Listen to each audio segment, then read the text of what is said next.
Breathe in through the nose, very subtly. Deep, long, subtle, even breaths are your inhalation and exhalation. The count may be 6-3-6-3. So you breathe in 6 seconds through your nostrils. Hold for 3 seconds within the solar plexus region, allowing the lower abdomen to become large like a beach ball. And then you breathe out 6 seconds, allowing the lower abdomen to shrink in towards the spine as close as possible. And then rest for 3 seconds. So you breathe in, lower abdomen large like a beach ball. Hold at the sternum, solar plexus region for 3 seconds, cycling the energy, spiraling the energy. Then breathe out 6 seconds. Allow the energy in the abdomen to go towards the spine as you exhale.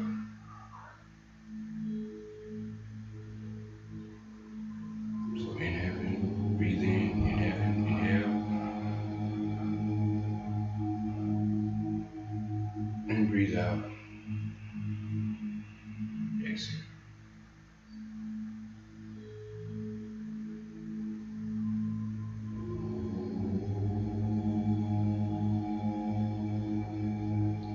I'm going to go through my morning meditation very briefly. I may exclude some attributes, some of the activities within the meditation. As far as verbally speaking, as I rotate and transition through this section of my, like I said, my morning rituals. And good dawnings all, good risings.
At the conclusion of my morning meditation, I will have a brief explanation on posture and breath work. Very abbreviated explanation. Very abbreviated, rather. So I will continue to commence this practice that I have been participating with for some period of time now.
Erdana, I grew up in a city.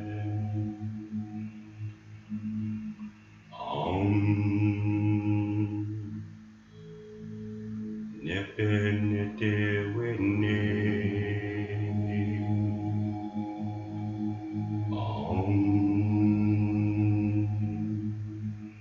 Sinete ire ankujasane.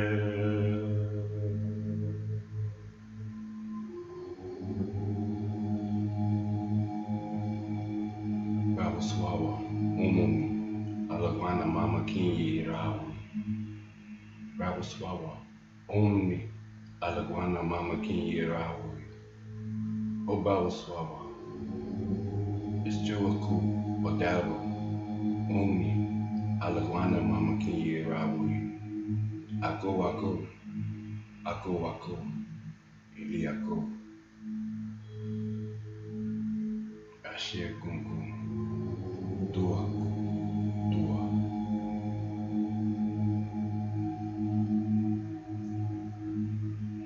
Dekanyu Rikes Nune, Ziaga, Ziana, Zibadu, Zikia, Anuk Nan Ike Namishe, Anuk Nan Shitu Shabu, Zidinje,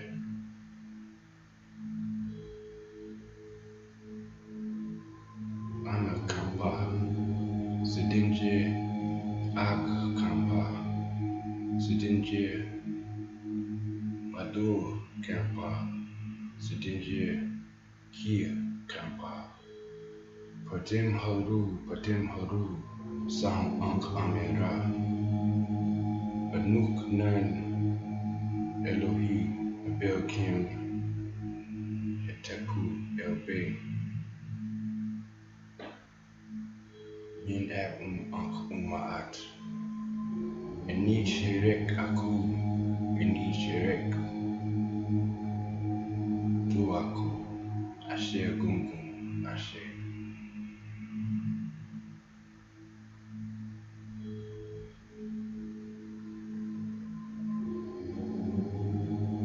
Oh Amin, turn thy face towards the dead body of that child, and make that child sound as strong in the underworld.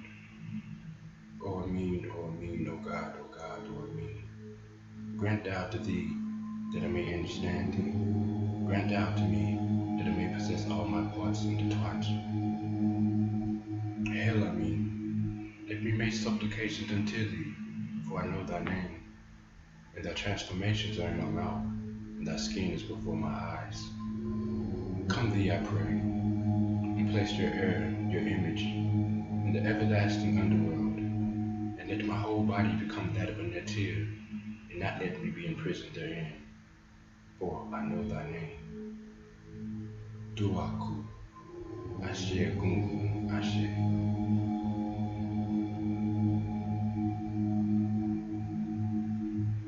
Nupu, Besek, Neseret, Nupu, Hetket, Nupu, Rute, Nupu, Imket, Nupu, Inte,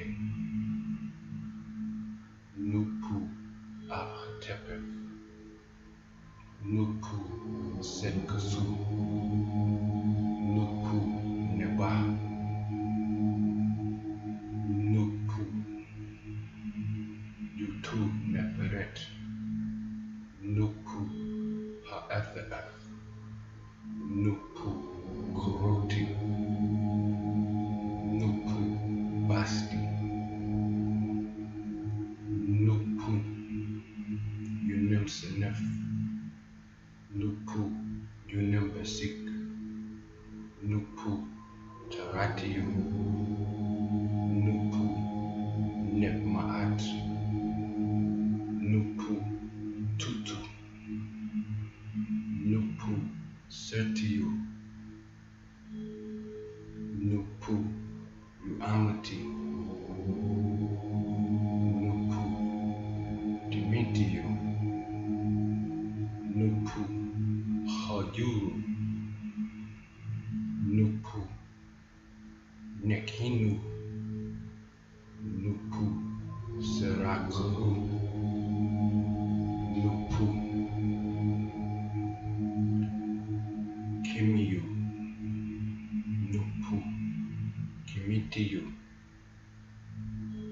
Nupu,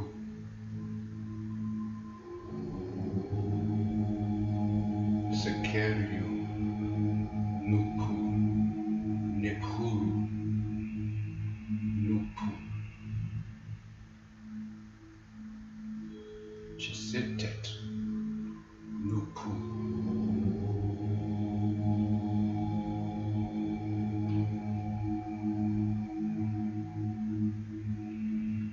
Abhatepeth, Nupu, Nepa,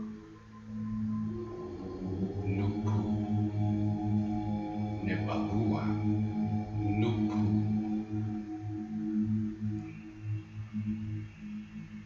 Nevita, Nupu, Timsepu, Nupu, Enough, Nupu, Wachet Rikiet, Nupu, Nehebka, Nupu, Neferet, Nupu, Chisitet, Nupu, Afi Imket, Nupu,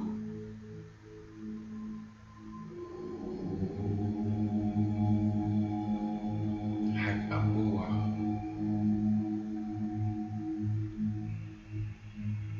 Duaku, Ashe Gungu, Ashe,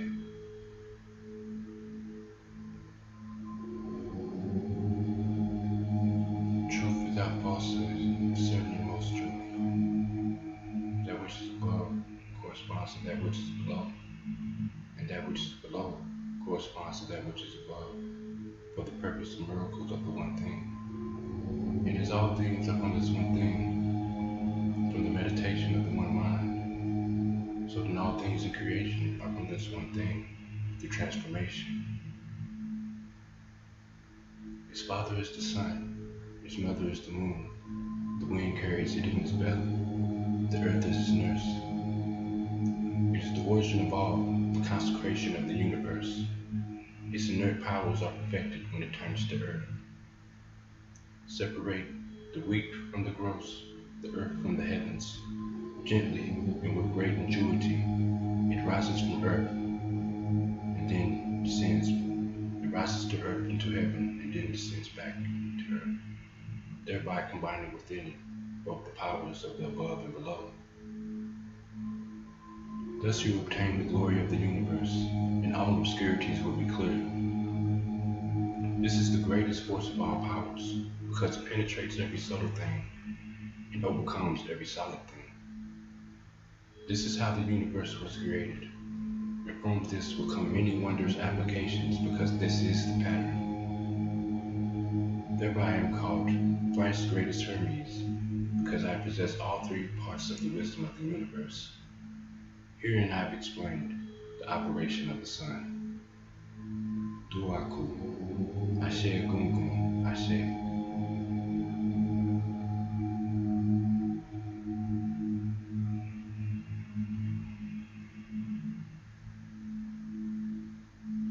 Seven generations on my mother's side,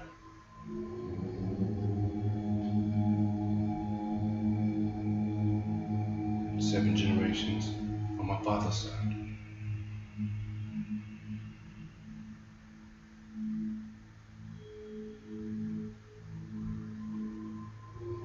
I seek your assistance in these endeavors for peace, prosperity, protection, good health, and the greater good of all.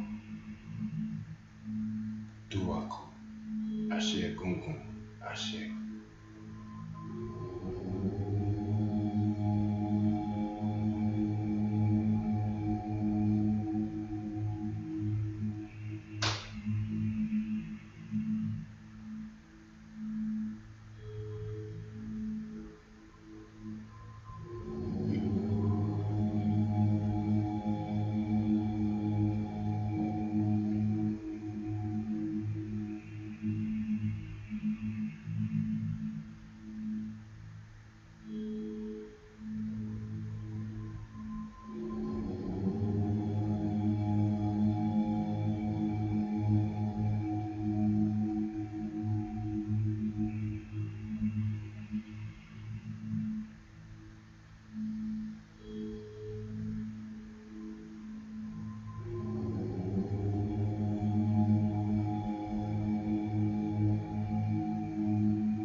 that part, as far as my morning ritual, my morning meditation, I normally practice that once a week, twice a week now. For a while, I was doing it for every day in a ritualistic manner, like day to day, as it is. Something called time management, I guess. It's Saturday morning, Saturday rising, rather, and I haven't practiced that throughout the week. And give thanks to Sister Bree. Spoke to her last night or yesterday rather, and give thanks. She's gonna have a retreat in Asheville coming weekend. I don't have the itinerary as of yet, so I can't give you a complete rundown. But if you will, go to Dr. Alim's webpage, or if you have his number to locate him, call him. I don't want to give her Bree's personal number out because I don't have permission to do so. So I don't want to overstep my boundaries in that manner. But do go to check out Dr. Alim's page, and it may be on there. Just reach out. I don't, like I said, the dates are um, Friday, Saturday, and Sunday. So that's next week, Friday, Saturday, and Sunday in Asheville to retreat.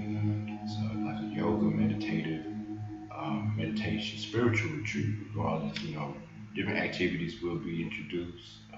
Dr. Aline and Kadira will be there as well as myself and others. I'm not, like I said, I don't know the itinerary of the guest list. I give thanks for inviting me to participate. So also with this today, that's why I'm doing this today. She had mentioned something about how correct posture and alignment and sitting in certain positions and different things that's utilized inside of the actual meditation or breathing process, deep breathing practices that some people may not be informed on, maybe overlooking and just jump right into the process without initiating other steps. With any type of process, though, there are different mechanisms that need to be included. Science is science. They have separated science from religion, or as far as like systematically, science and religion no longer coincide as far as mainstream religion is concerned, or mainstream thinking, philosophy. So science is basically a set pattern that's fixed that will always end in the same results. So in science, that basically means you will do the same process repeatedly and get the same result. If someone says this is a certain way that we've been doing this or whatnot, and this is the result we got, then if you use the same in science, you should use the same elements, the same chemicals, whatever it may be, you will get the same results in that test or that experiment. So it goes to say that's the same within all things. We develop science, to know. So we would look at things like the Earth. If the Earth core is iron and magnesium or whatnot, and all these different things, then if we utilize some of these raw metals and whatnot, these different elements, along with organic materials such as the Earth, then we come up with some type of a power, such as a battery, like the power battery or the capacitator. Or the power battery was like the first battery that they found in Kemet thousands of years ago. That was basically like a potato with copper. Potato being organic and copper being metal. And produce light. But these things is like it operated in a mode that was repeated. So if we do the same techniques, then eventually we'll get the same results. So that's science. When you add science to religion or to what we would call um,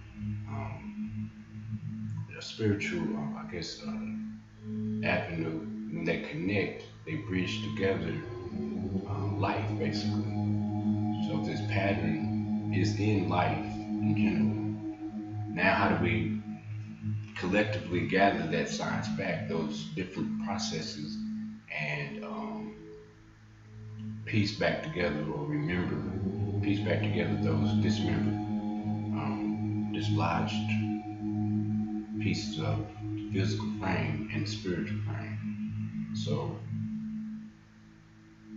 not to be too long-winded, like I said, it's going to be a abbreviated session, and basically it's the foundation of meditation. So when science and religion do interconnect, we have what is called yoga or semi-twai. Yoga means to yoke, to unite, to bind, to come together, as well as the word religion, religare, to a Latin and Greek word legare, religion, meaning um, to bind or to put together, and re meaning back, so to bind back, to connect back, to unite. So there again is yoke or yoga. And then we go back into the ancient Kemetic or Metu-Neter. Metu-Neter is semi-twide. So semi-twide, twide meaning ta and tui, meaning the two lands, and semi basically meaning to unify. So semi-twide, to unify the two lands, and metaphysically that is speaking on the lower and the higher, or the upper and lower self. And that is also mentioning in regards to the landmass of Upper and Lower Egypt, but the deeper mystical aspects would be the upper and lower self, meaning the emotions, the lower self, and the mind. The mind is all the higher self. When the interconnection or the interplay of both have united once again, then we will have what is called, some call enlightenment. But basically it's self-awareness or knowledge of self, and basically that's the awakening. That's that pivotal point. That's that point of remembrance, basically. You know what I'm saying? So we remembered and we have placed those pieces, those fragmented pieces back together that have been confusing us or keeping us complacent and stuck in one position. So as the cycle, or as those blockages are removed, those obstructions have been released, the cycle begins to flow again. So this is a process that is initiated first and foremost through the individual dual self. So each individual's responsibility will be to acknowledge first and foremost that there is blockages, and then properly go through the processes of removing those blockages throughout the physical organism. So once these things that are inside that may be occurring are removed, and the external blockages will also be. And like I said, it is a process. Some may want to jump and go to one thing before the other. But as the sister was saying, and as I practice myself in my own experience, and I have noticed that when we do try to jump and just go straight to something without paying attention to the other aspects of that modality, then we may lose certain ingredients that may be integral. They are integral to everything that has already been done. Has been done for the purpose and reason. That's the science of it. So if I take out one ingredient or one element of that process, then um, 9 times out of 10, I won't get the same results. You know what I'm saying? So basically, where we're going today is meditation is my medication. The reason of course, I've done this quite often, this topic anyway. I'm going to run through it a little differently on this occasion. But meditation is my medication. I recently had an operation on my teeth. I had all my teeth extracted. You may not be able to tell. I got some new ones in, yeah. They take out the old ones, give you some new ones anyway. Yeah, I got both. Yeah, it's a wild situation. But anyway, I have always opted not to take the prescriptions. So, but this time the dentist was like, "Oh no, you're gonna want to take this prescription. You might not make it up the highway." I did get out, so all my teeth pulled out. not as like neglecting what he said, but I said, okay, I go ahead and take the prescription with me. So I got a pill that day, penicillin and some ibuprofen and amphetamine, whatever as well, some Tylenol and whatnot, but extra strength type stuff. Anyway, so I got those, and I was, going down the highway. I hadn't popped any yet, and I like, nah, I'm not popping this pill. But I went ahead and popped them about halfway home because it was starting to throb, and I ain't had no tea bags in there with me, and my herbs and nothing like that, turmeric, ginger, and that's into cayenne to help soothe the inflammation and the antioxidants as well. They have any of that like green tea for the tachyons and the catechins and the matcha green tea as well for antioxidant enhancement. So I went ahead and popped the penicillin and pain pill. I was good. But when I got home, the rest of the time for healing and as far as the next few days and weeks actually, I have been going through the process of natural healing, of course, and not introducing any type of foreign chemicals or agents into the body. So I implemented, of course, a quick fast that day to purge out the toxicity from the pills that I'd taken. So I purged water, meditation, qigong, exercise, and then went into a state of just making sure I was drinking tea every day. I mean, every day I'm drinking tea all day long, just different brand, different flavors. So I was putting moringa in there. I was doing what's it called, candelula. It was putting, of course, parsley and witch hazel. I was doing different things that would help stimulate those properties of healing, such as antioxidants and anti-inflammatory, especially for the anti-inflammation and to kill off infections. So candelula and things like that were very prevalent in that process. Now it's been 3 weeks, correctly healed, and I didn't even go back to the dentist for the to get a checkup after the fact.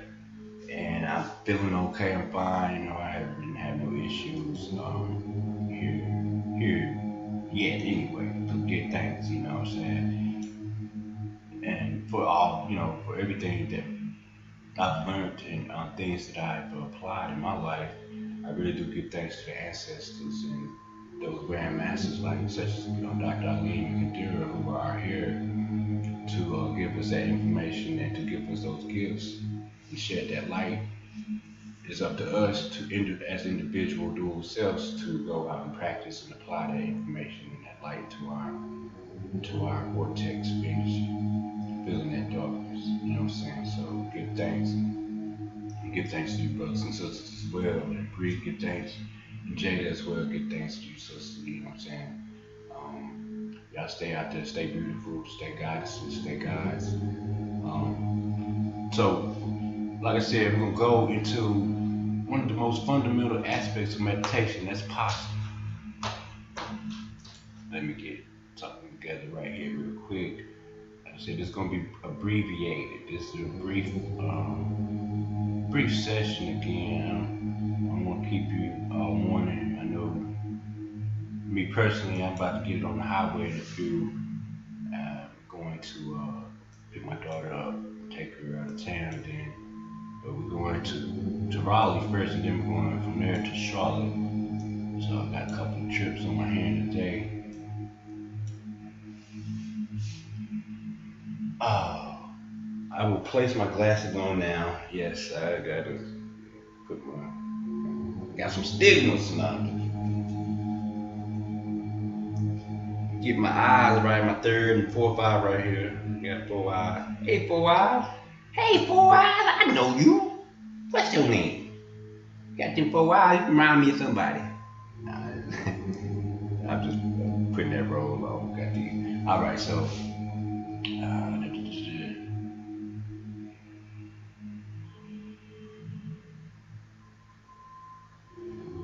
All right. So when we go into meditation, this is very imperative to reflect on your posture. We don't want to be leaning forward too much. We don't want to be leaning back. I'm in the lotus, not the full lotus. I'm in the lotus. There's different positions that you could get into. This position, as well as some of the meditations that I was performing earlier, are somewhat more advanced. So, like I said, we're gonna go over some of the basics, some of the fundamentals, because the foundation. Without a strong foundation, then of course the structure may collapse. So we want to go into some of the key aspects of sitting, of just the basic physical application of meditation. Meditation, medi means middle, so it's between two realms, the state of two realms, Shen and medi. Meditation, Shen. Shen, as far as in the Latin, if I'm not mistaken, Old Latin is Shen Tiao means the state of, okay, or the condition. So when Medi comes in, so it's the condition of the middle or the condition of two states, but it's the midway point, the spiritual and the physical. So that would be, somewhat like science and religion, physical, spiritual. You got moon and sun. So like we said, Ramadan, we went through the Ramadan season or the Ramadan ritual, which make Ramadan Rahmah. You have sun or light energy, and Ma, you have water or moon energy, and then Dan, Deen, meaning to judge or to balance, basically, to judge. You know what I'm saying? But we're balancing the light and the water energies. So this process we do, this process or whatnot of elimination is performed during the heat rising state from spring and going into summer.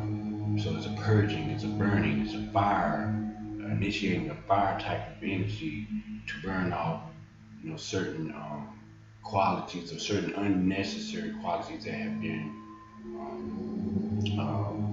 proliferated in the body over the years. So it's really a continuous cycle. It's not one set time of the month. It should be performed throughout the year mindfully with certain practices day to day, and that's yoga. Yoga is an integral practice that is performed on a daily basis, not necessarily certain dates, like July 4th. We may present that as we may it may be presented to us as a date of personifying, fireworks and all these things that's taking place externally, but these things are actually internal. It definitely doesn't relate to what we are participating with at that time.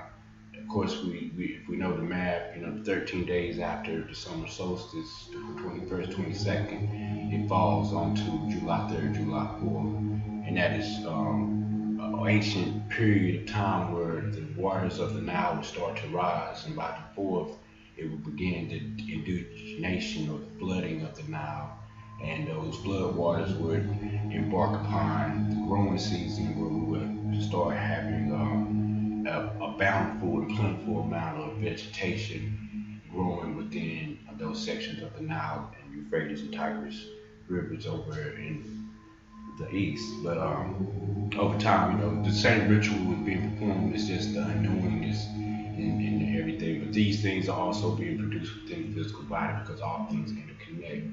So we could look at that date or those dates and perform it on those specific dates with those particular individuals who are also participating within, or we could just do it year round and just have it all year. We could pick our own little date. It's up to you.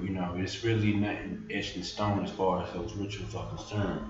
But like I said, the foundation, this is the foundation. This is what we are in right here, this physical orb. So you want it to be as geometrically correct as possible, so to enhance and to the best of our ability benefit from those energies to the utmost. So sitting posture, again, like I was saying early, it's the most fundamental. I'm in the lotus, so I'm gonna get out the lotus and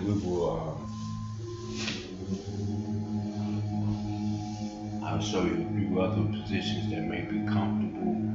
Everyone may not be able to, you just have to go where you are, of course, and don't rush yourself. So old Lao Tzu saying, nature does not rush. Basically, what that means, nature does not rush, is anything that's rushed in nature is catastrophic and can be very detrimental to the growth of and cultivation of the people of that area and that environment. So when nature rushes, we have different events that may occur, and is really in juxtaposed to balancing as well, because due to some things that the individual, whether they do themselves or the inhabitants of that area, may be introducing into the atmosphere or into the environment in general, mentally, emotionally, physically, spiritually. So the nature or the natural elements around them have to basically balance those vibrations into where it is harmonizing. So if it's too abrupt, it may cause tsunamis and earthquakes and things like that. But as nature gradually transforms and transfers its energy properly, then we would just have, rain, snow, and those rights that are on occasion, but may not be so dramatic that it causes the floodings and drought and other things that may hinder the cultivation and growth of that said civilization in that environment again. So in the past, we've had different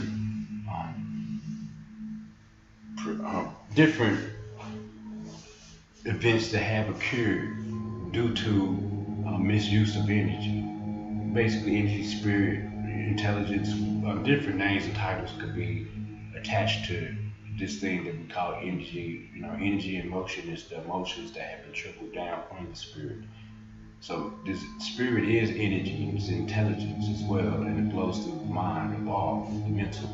So when the mental or the mind is blocked by certain activities of the five senses that stimulate an agreement that constructs the physical reality, sometimes the spirit, even though it is what is the initiating spark, can get lost in this journey or forgotten, basically. And those are the 14 pieces of a sword being dismembered and strode around into those murky waters.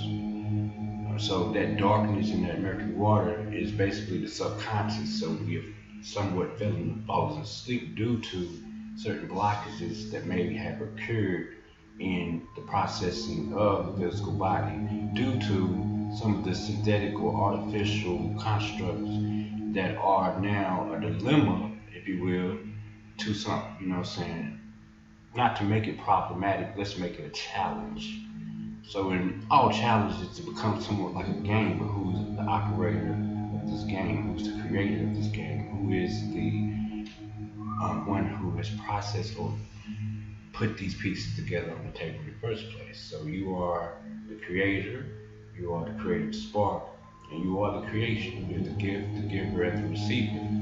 So in this game that you have created, you must look at it from an understanding point of view, meaning from here to there, not understanding where you are allowing it to crush and we are not comfortable in the position that we are in. So in becoming an overstanding conduit of this energy, where we allow the energy to flow through us, we now have to use the mind in connection with the body. So this mind-body connection takes place by way of an understanding and overstanding. The understanding is basically bridging the knowledge and wisdom together to build about an understanding. And then when the understanding has developed properly to where we can have the memories, reprogrammed to where it is the actual activation of the DNA or the genetics that have been dormant, then those things that of the past will generate properly in the now, and things of where the person place things in events of the future will also transform and transfer back into the now moment. Instead of us being over there and over here, we would be centralizing neutral into where we are. And that great power, that potential will start to infuse into the physical from the spirit. And those emotional, energy and motion, and those mental blockages will be alleviated and balanced as well to now the harmonization of all those energies, external and internal, will start playing in that symphony of organizations in place of that chaotic um, mirage of basically visible dissatisfaction and frustration. So how do we get into the posture and give thanks? Once again, give thanks. All postures first stretch. The intent is to always be comfortable, or be as comfortable as possible. There is really no such thing as being comfortable. It's not going to happen in the physical or the spiritual.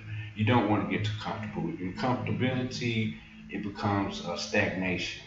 Stagnation is stationary. That means we're stuck in a rut, and it just is not non-movement, and nothing's really happening.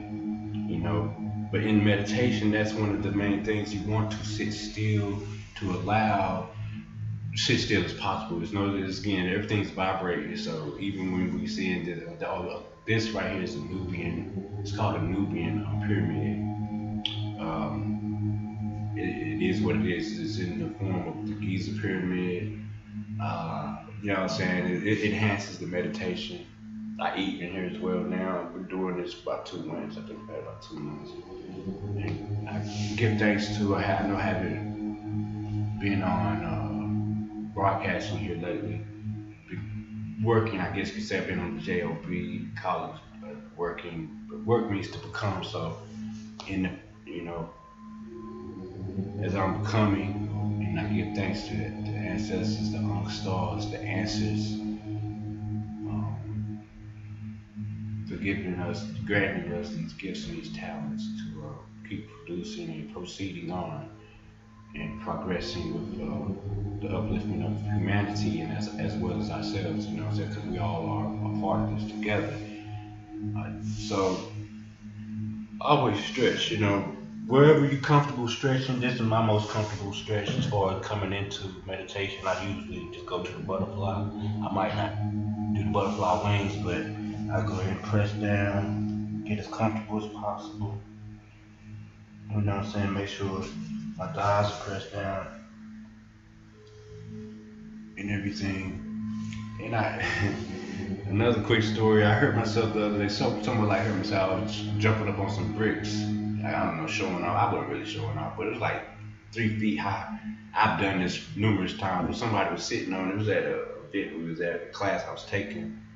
And I was talking, one of my friends called my name, and another friend was walking. But anyway, I jumped, clipped, scraped my knee right here, put a little hole and bruise right there, laid on the ground for a couple seconds and started laughing. Then I got up. Didn't feel it that day, like that top of it was a little stiff and a little pain, but the next day I felt it that morning. I knew I wasn't going to take no medicine, though, of course, go about it the natural way. So that day I meditated that morning. As I rose, I meditated. Then I did a few things throughout the day, like I fasted that day. Intermittent fasting. I didn't eat. I drank water all throughout the day, and then that evening I ate a small salad, real small salad.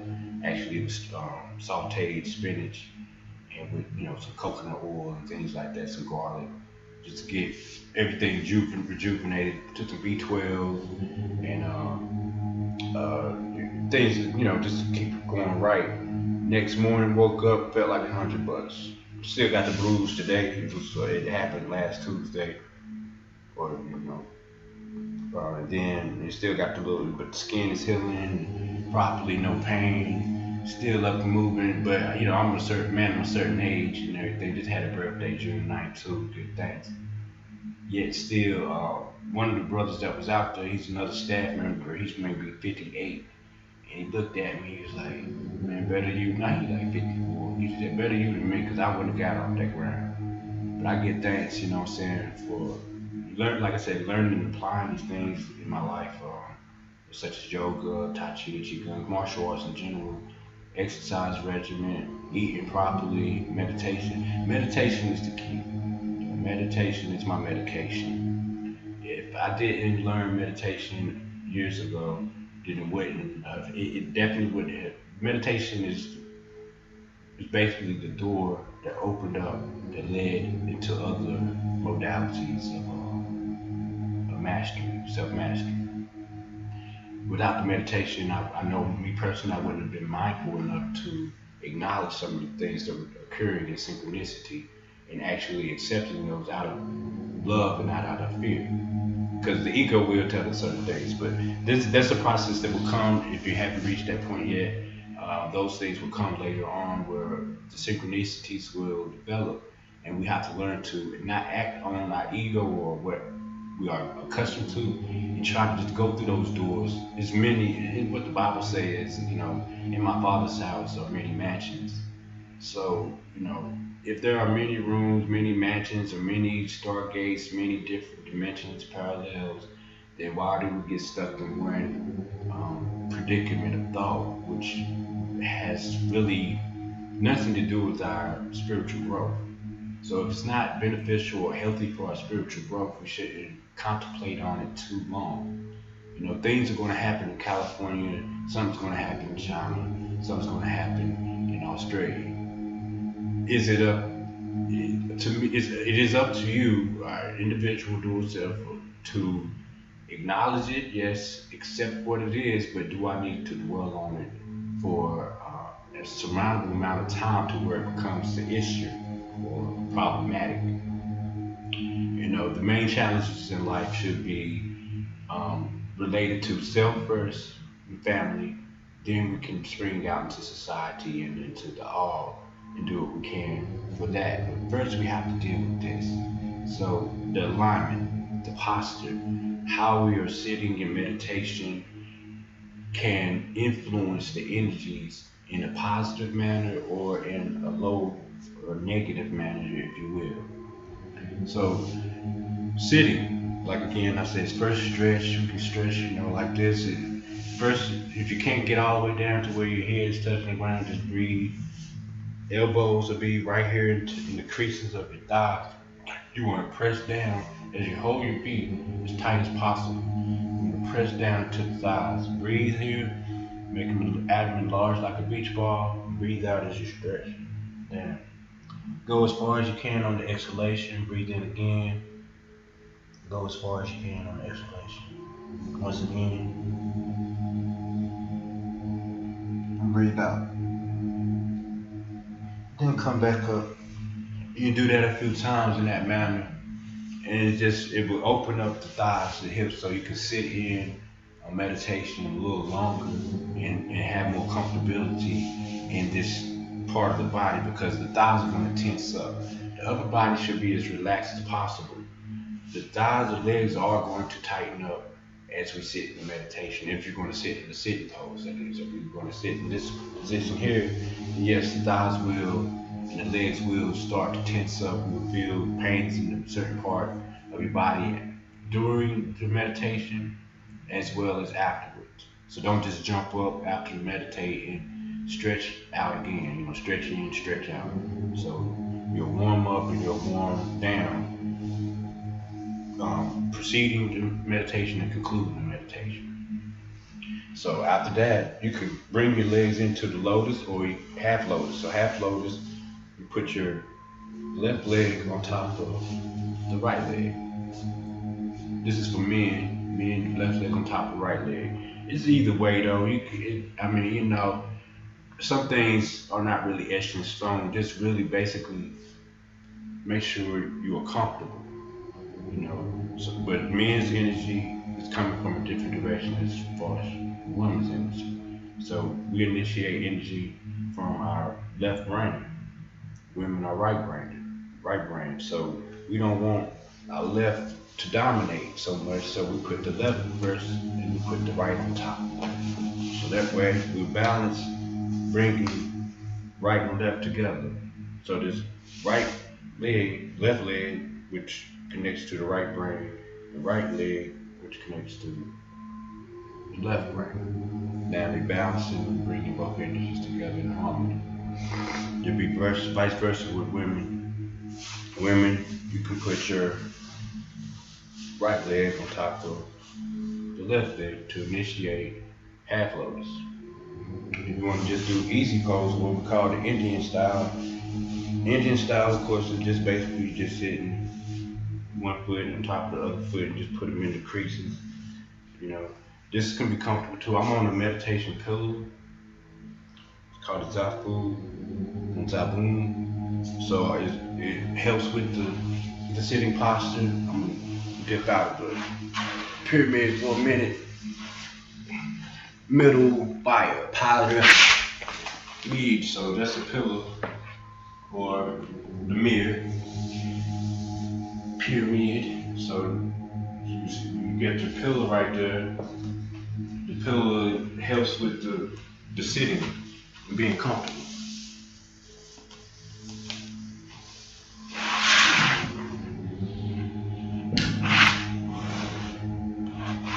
It's sort of like getting into a spaceship over here.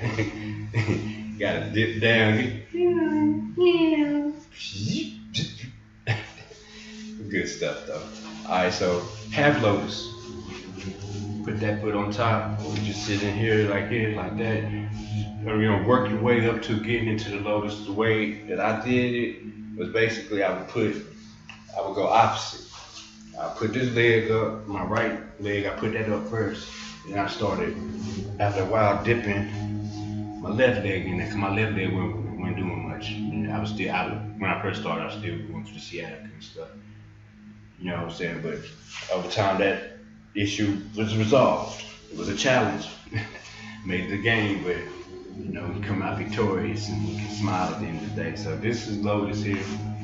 It took me a couple of years, about 3 years or so, 2-3 years to really get into this.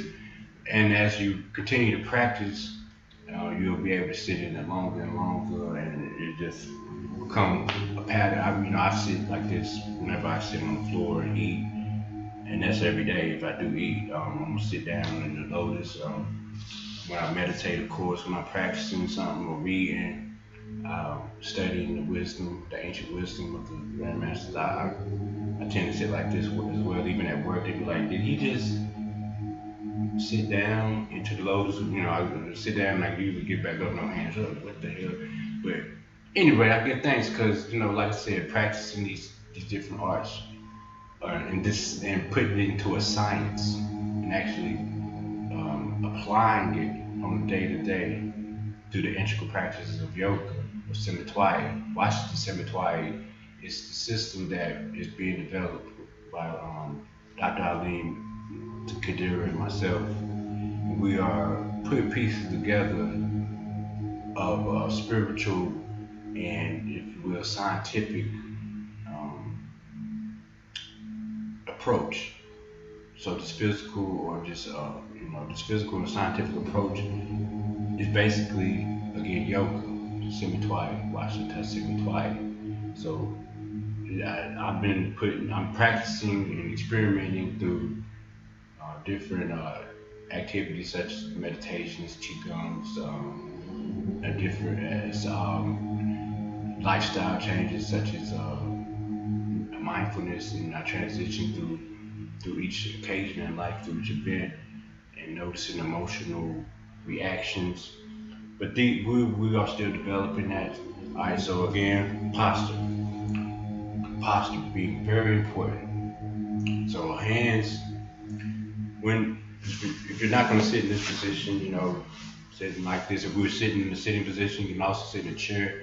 The knees may not necessarily go all the way down flat like this at first.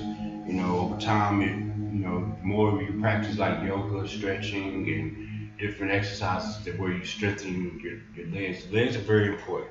You ain't going nowhere without your legs. You know what I'm saying? Try to keep them as strong as possible in your transition. This is where the ancestors are. The ancestors, that blood, that liver energy, that kidney energy, spleen energy, the meridians are flowing through your legs. You know what I'm saying? Going up into back and down, up and down throughout the body, throughout the legs. So it's very positive to keep these legs strong. So There's different things that we can do, but one of the main things, as far as like in Tantra, call it holdbacks, especially for men.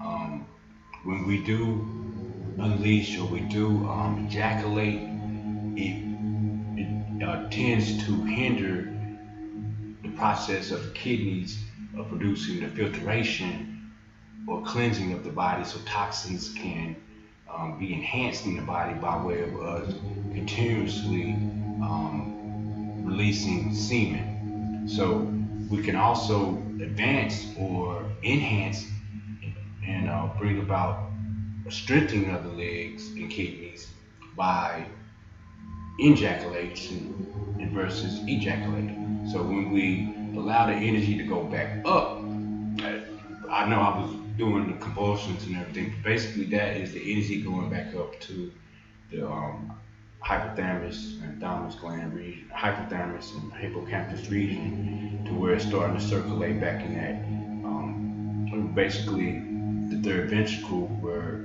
John the Baptist is so-called baptizing Jesus Christ. But in this process, um, basically the pineal gland is being dipped into the fluids within the third ventricle. So it starts to circulate to get this like this phosphorine um, vision of colors called substantial nigra, the substantial darkness. Basically, all these colors, these rainbow type effect that we also will be mentioned in like the Rainbow Bridge in Thor. Um, that bridge, or what is called Bifrost, is also in semblance, or it symbolizes the effect of the pineal gland and the substantia nigra as these phosphorid colors are being enhanced and produced throughout the meditation as the conduit of the cerebral spine or the cerebral spinal fluid is going back up the conduit of the spine or the central nervous system, and then it's relocated back, located into the pineal gland regions, and it starts spinning, and we see these different visions. This is also taking place externally too, and we might not see it, but it's like some other things that are occurring in our day to day, right under our nose by way of the breath. So sitting comfortably, the shoulders are going to be relaxed. We're going to move our hands back a little bit so the shoulders will be drawn back and not going forward, drop forward like that. You don't want to drop forward, you don't want to lean too far back to where you can actually feel the muscles starting to tighten up. You intent over force, so the intent is basically not to close off the lung passages by way of the shoulders. The shoulders are connected to the lungs, so if my shoulders is up like this, then my lungs is already operating in the in an unsafe manner. If they're down too far, then I'm closing it off, and it's gonna be the ribs being sunk down into the hips and everything. So it's gonna cause that slouching, and actually the mid rib being that is now sinking down, it's gonna cause us that slouching is also gonna cause us to become more drowsy or develop a sleep pattern. We might fall asleep in this, when we sinking down too much, too relaxed. So we're gonna raise up within the third and fifth vertebrae, right here in the lumbar. We're gonna raise up, make sure that part is straight, as well as the pelvis is gonna be pushing forward. So if I turn to the side,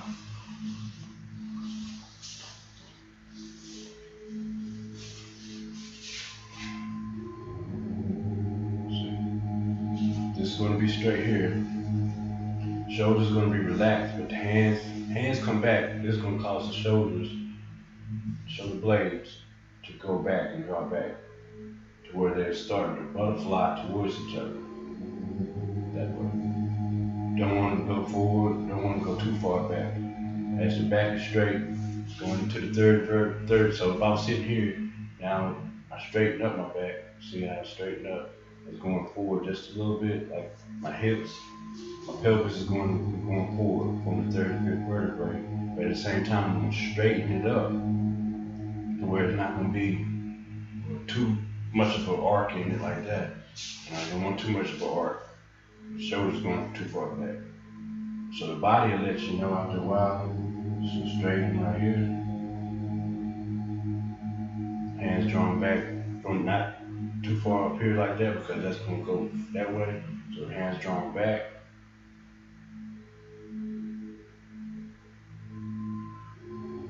Tongues at the roof of the mouth behind the teeth. Tongues at the roof of the mouth behind the teeth. This closes off the energy from seeping out of the pineal gland region or even the bindu dot or what we call the soft spots. So you don't want the energy to go out the soft spots. So we close it off by putting the tongue at the roof of the mouth. That will stay there complacent throughout the meditation unless you are chanting it and maybe you may move in certain instances. The perineum, the space between the procreation vessel and the evacuation canal. That's what I always say. But the space between the sexual organ and the anus. It's a little small space. The perineum. When we breathe in, we're going to lift it up very subtly. Not going to tighten it like with a tight grip, that cobra grip. We're going to subtly bring up the energy as we breathe in. So the tongue's at the roof of the mouth, and as we inhale, we're in heaven, and we fill the cup, the lower abdomen. See, as far as the stomach will be, let me move on, okay. The stomach will be flat at first, or regular. So when we breathe in, through the nose, we fill up the cup, bring up the perineum, tongues at the roof of the mouth. Shoulders relax, back straight, parts up.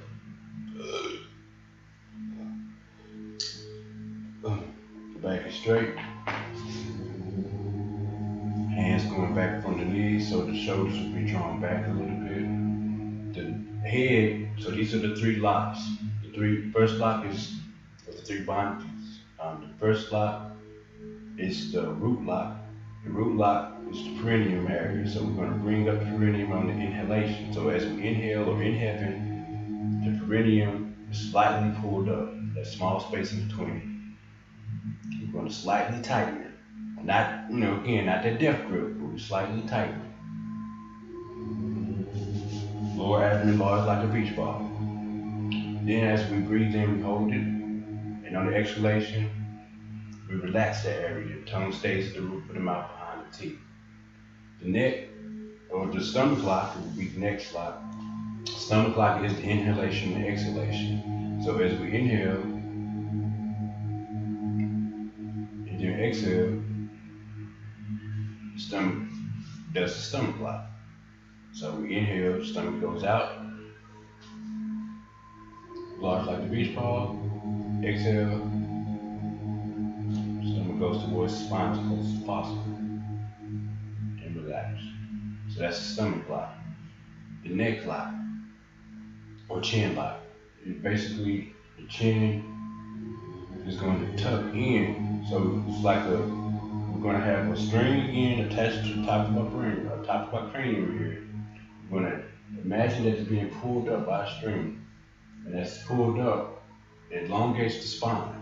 So if we were here, once that string is attached and you start pulling, it causes the spine to go straight. And it starts to elongate the spine to where all 33 vertebrae are now in conjunction. So that's Jacob's ladder right there. You know what I'm saying? So you can now walk back up to heaven from the pillar, the foundation. Jacob, they say in the Bible that Jacob fell asleep on the rock or whatever and had that dream or the vision or whatever, but that's subconscious, going to sleep on the earth, subconscious information rose back up to the pineal gland and the memories flourish once again and fruition start to take place in life. So Jacob means supplanter is tricked or tripped by certain things that led to his going to sleep on that rock in the first place, and then woke up and his name was changed to Israel, Israel. You know what I'm saying? It's all allegorical. So now we have wisdom of the sun and the power and the wisdom of the sun, El being power of God or force energy, And then, of course, Ra being sunlight or light, or also energy, and Isis being wisdom or devotional love. But basically, wisdom. So it's wisdom or devotional love of the power of the light, or the power of the sun. All right, so because the sun is the photonic energy or the information that is going to be embedded into the DNA or the genetics to allow it to wake up. So we're waking up in the morning today to what? Sunlight, staying in that cycle. You know what I'm saying? There is a pattern again in science that we have always practiced eons. You know what I'm saying? All things in nature, when functioning properly, function in cohesiveness. You know what I'm saying? So the balance will be in conjunction to harmonization of how the day to day should be, as far as when that light starts peeking through, it should be peeking through us as well, because we're part of that natural process that's taking place externally. But it's something that we internally engaged upon prior to coming into this galaxy. You did. All right. So that light, that photonic, solaric, galactic, atomic, molecular, uh, cosmic information as it steps down into what we would call language, physical human language. It developed elsewhere in no time space.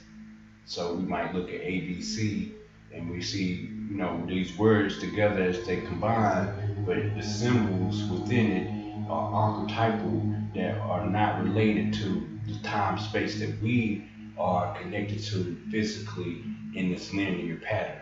These things have flowed in on a spiral of energy that has nothing or is not regulated by what we are participating with physically on the construct of a 60-second clock in this perpetual flow of repetition that can cause one to develop a state of paranoia or basically being brainwashed to thinking some of these things are real when they're all illusionary. That is in the space-time continuum of a cycle that is in its completion is being formed within us and externally by way of this intelligence or this breath. So when we connect to it and we start unifying with it properly day to day, just like any other animal on the planet Earth, then other things will occur in its natural process. You know what I'm saying? But we get these titles and start, and the titles that we do accumulate bring about a scenario of power or potential, not to be taken for granted or to be taken advantage of. It's utilized to balance the energies that external that may not, like the fly might not know it's divine. You know what I'm saying? So it's up to us to say, okay, you're a divine fly. You gotta go back outside your natural state. You ain't gonna live a couple days anyway. Ain't no reason for me to just watch you down. Just get back outside, or this wasp or bee or whatever that may come in the house invading. It don't know it's doing wrong until we say, oh my God, we start getting that infrared energy around us, and so it goes into the fight or flight defense mechanism, and it's ready to sting. You know what I mean? That's only on the premises that the human or whoever or whatever that it might be a dog, you start to get fearful of it in place of harmonizing with it. Oh, you don't belong in this house.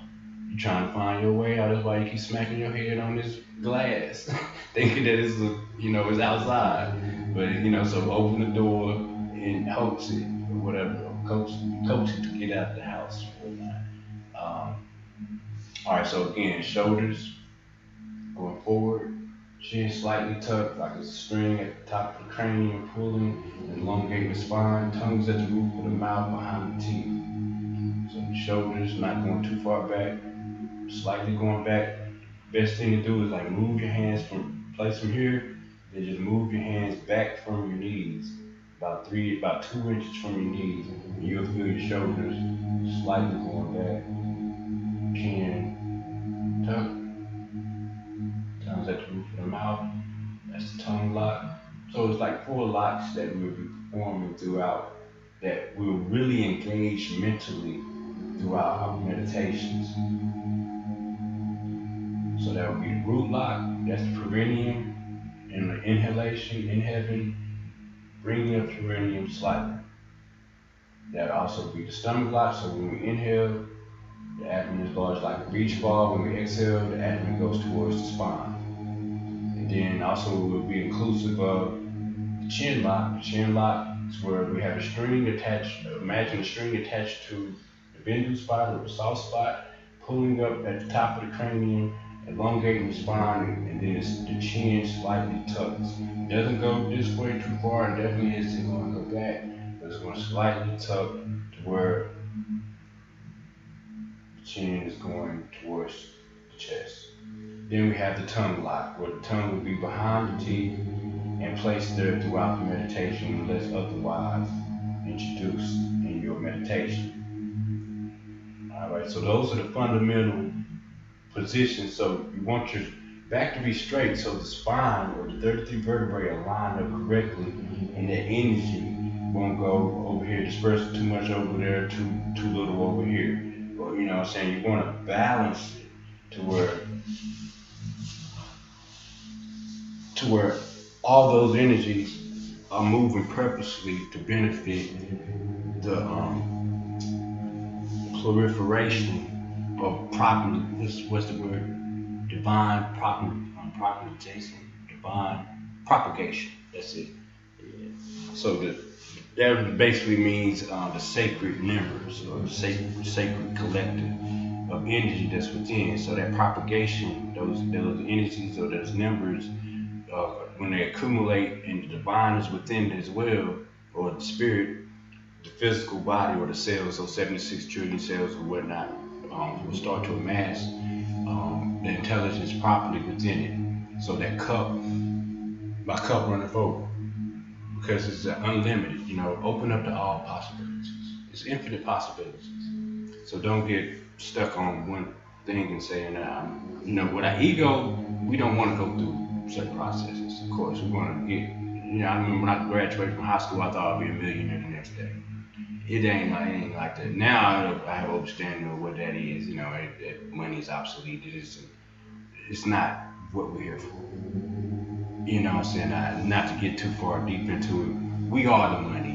The exchange of all these different types of thoughts and energies and the ways that we do participate with the physical reality has excluded some of the details of our pre-physical reality.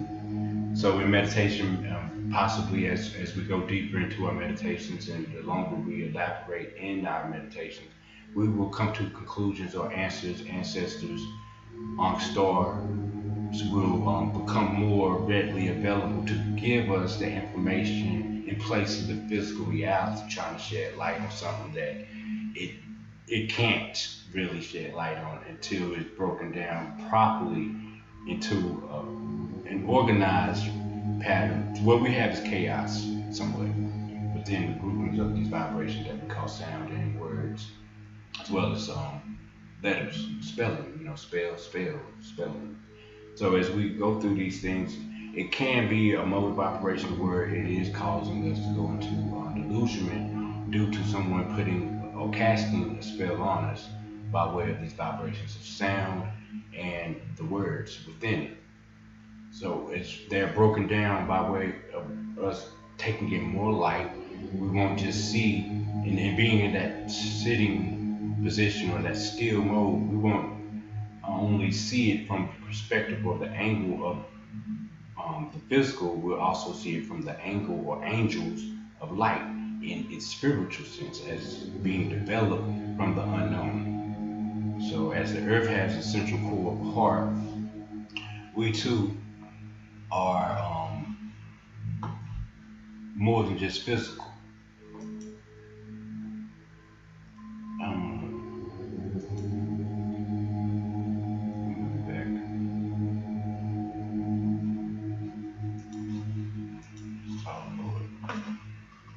Oh Lord, here we go. Okay, there it is. Got my mouse went big there.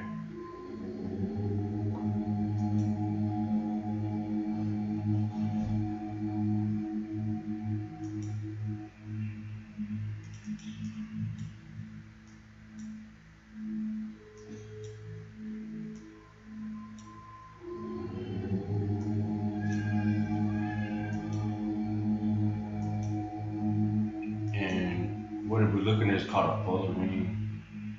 That is basically, I'm gonna put this up here so you can see it. This is what constructs a diamond as a polar ring. This is a diamond. These are diamonds, of course. So composed of carbon, but also within it, it contains polar rings, which are allotropes found in carbon and carbon-based substances. Alright, so these allotropes, or these polar rings, form geometrical shapes that are similar to certain processes that take place within the cell, or basically the melanocyte. So melanin has the same structure. If you notice, again, diamonds are composed of carbon. That's the carbon, well, that's coal right there. Carbon is what exists or consists within coal stone. That's basically what it is. But these polar rings are formed within the structure of the diamonds. So when we speak on like nanodiamonds, which were introduced into the planetary level by way of meteors and comets back in the day, millions and billions of years ago, so to speak, like with the movie Black Panther, where they stated that in the beginning, or whatever, it was stones or meteorites came out of the heavens and landed down in Africa somewhere, and in that process, what took place was panspermia, basically. But what they said in the movie is that it was a green plant that was affected, and this green heart-shaped plant was given to the first Black Panther by Set meaning darkness, if you will, and Ba meaning divine soul. So the dark divine soul, talking about the mother womb of creation, talking about the mother goddess, or that dark energy, dark matter. So in its processing, when we eat that energy, that photonic energy or cosmic energy, solaric energy, all of it's flowing together. So it's dark energy, dark matter. So when we eat that by way of meditation and breath, we are actually taking in that green plant. You know what I'm saying? And that green plant enhances or gives light to the darkness within, and then we come back on the bridge or balancing with that Ma water and that Ma dime. So that Ra, that light, the sun energy, solaric energy, and that Ma water, that physical energy, so to speak, within the physical body, being it is the vessel of receptiveness. So that, one of the attributes of a feminine or feminine quality is being receptive and open for change. So that receptiveness is the physical body, the cup, being filled by way of the light energy, the spiritual aspect, or Osul, the Lord of the perfect darkness, being filled, going back into the subconsciousness, then raising or rising, Horus rising. And that's by way of heart energy, because in the fear state, we're not going to go through these processes like that. But in the love state, we're looking at it like, shit, what I got, if it ain't nothing but me. So again, going back to the earth, so the earth has an inner heart, or inner core. Then it has the outer core right here, liquid. And as it goes up further and further, it becomes more rigid, mantle, and then we have the actual earth. You know what I'm saying? Atmosphere, hydrosphere, that's water area. Atmosphere is the air. Then you go into the stratosphere, mesosphere, then out into the ionosphere and exosphere. Not to mention the little sphere, the stone area where the mountains are as well. And then the biosphere where we are as far as the life on the planet Earth. Yet these different patterns or these different levels also correspond to the chakra system, if you will. So in the alignment, we go into different areas of the body within. by way of the conduit of the spine. So if the spine is crooked or we're leaning in one direction, this can cause disunity within physical orb as well. So that energy is starting to, as you see this S within the Superman symbol, the energy spirals up and it should actually have more abundance within the center where the solar plexus is located. As you notice, the S there is more pronounced within the center. The energy flows from the base right here and then starts to spiral up, gets more pronounced at the center of the heart, and then goes into the pineal gland region. The S, of course, is a symbol of the serpent, and the serpent is a symbol of movement, if you will, also of wisdom. So the wisdom, Aset, again, Ice, Ra, El, the wisdom of the light, or the force, or the power, and wisdom of the light.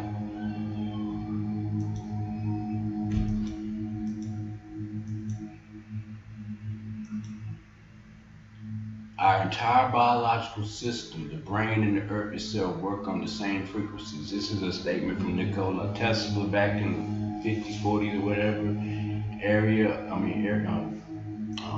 time frame. But what that is saying is basically what we was just mentioning. All things are interconnected.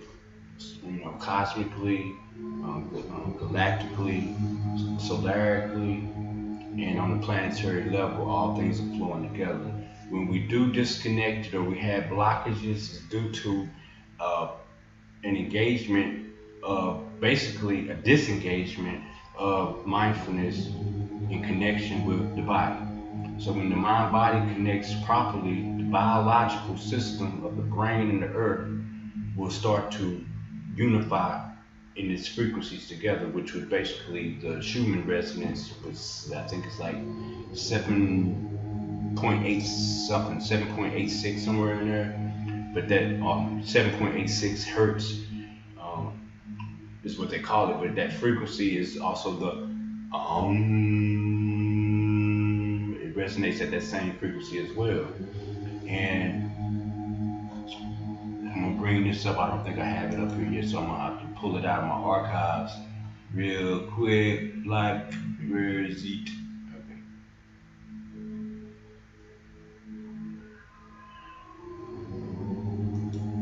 Alrighty.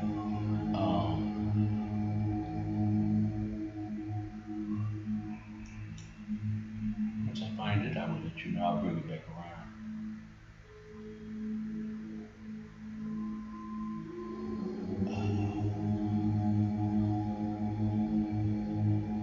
Once I relocate it, because I know where it's at. Here we go.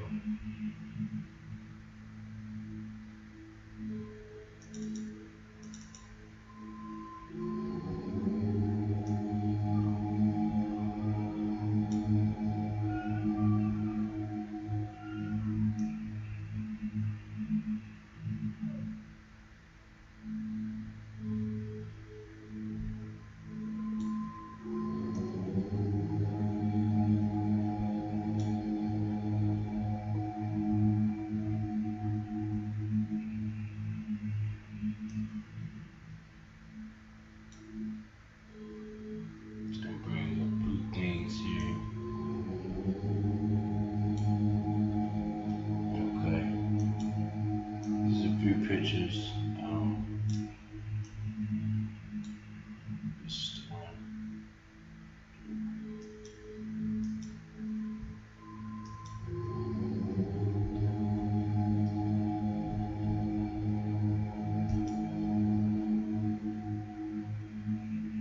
So to better understand what I'm speaking on with this is Siri Yantra. It's the Mandala. So as we chant what's being produced is called the Siri Yantra. The Siri Yantra mandala is a very powerful mandala within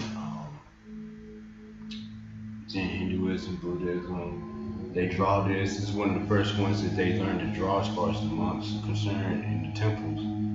Yantra is based on light, the physical and spiritual realities becoming enhanced and producing the physical reality in the external. But it's this unseen light, this unseen power. The Yantra forms the physical orb. So you have 54 on one side and 54 on the opposite side, equaling out to 108. So that's more the reason that they do. We do some, some may do 108 breaths inside of meditation. So this is the Siri Yantra here again.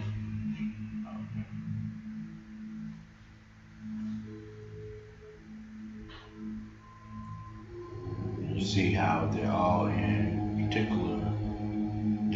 This one is from a tonoscope. So they put the sound signs again, put the sound of onto sand, and they allowed it to form into a geometrical shape, or the sound formed into a geometrical shape, and the shape that it came out was actually the Siri Yantra.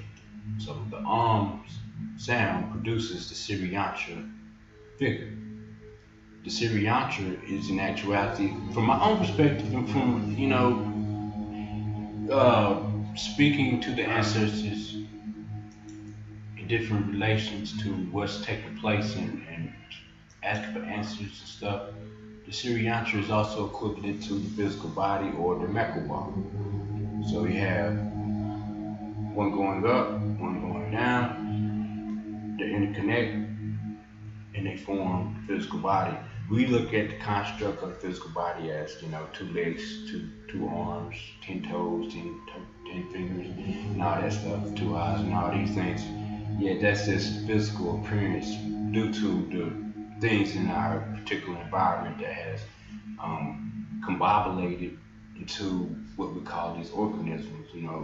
If it was something on another planetary or galaxy or whatnot, and we had different type of energy from the sun or whatever type of solaric energy or energies that were being utilized to form physical reality, it may be a little different. We might have 2 toes, 1 finger, 1 eye, something, or 10 eyes. It is dependent on where we initiate from. So the energies of this planet, this is what we look like physically. Yet the spiritual side would somewhat be like the Siri Yantra. So in this meditative position, you can see how the angles within form triangles. So even the shoulders going down, it's the mound, it's a mountain, the pyramid or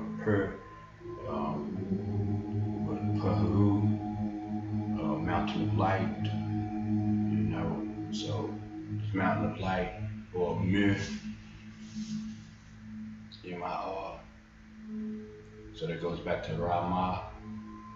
Ma'ir also goes back to Moor, Mu'er, saying the Moor is the mountain of light. So we're forming these different angles here. You see the nose, the corners of the eyes in general, going to the chin, the corners of the lips, the webbings, as they call webbings within our hands here, the corners of our fingers, the tips of our fingers, within our hands, all the way down to the most minute aspects as we go into the epidermis and the pores.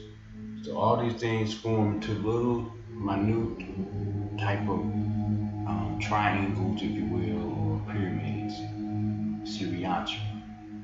So this whole thing here, Mechaball. As we opened up with the Mechaball. So we go over a few things within the meditation. So now we know the position, the correct position. Make sure the back is straight, 35th vertebrae slightly going forward. At the same time, the shoulders slightly go back. This will actually straighten the back once vertebrae go forward, the back is straight. Well, the shoulders go back, then it will align the spine to where the spine will start to straighten up.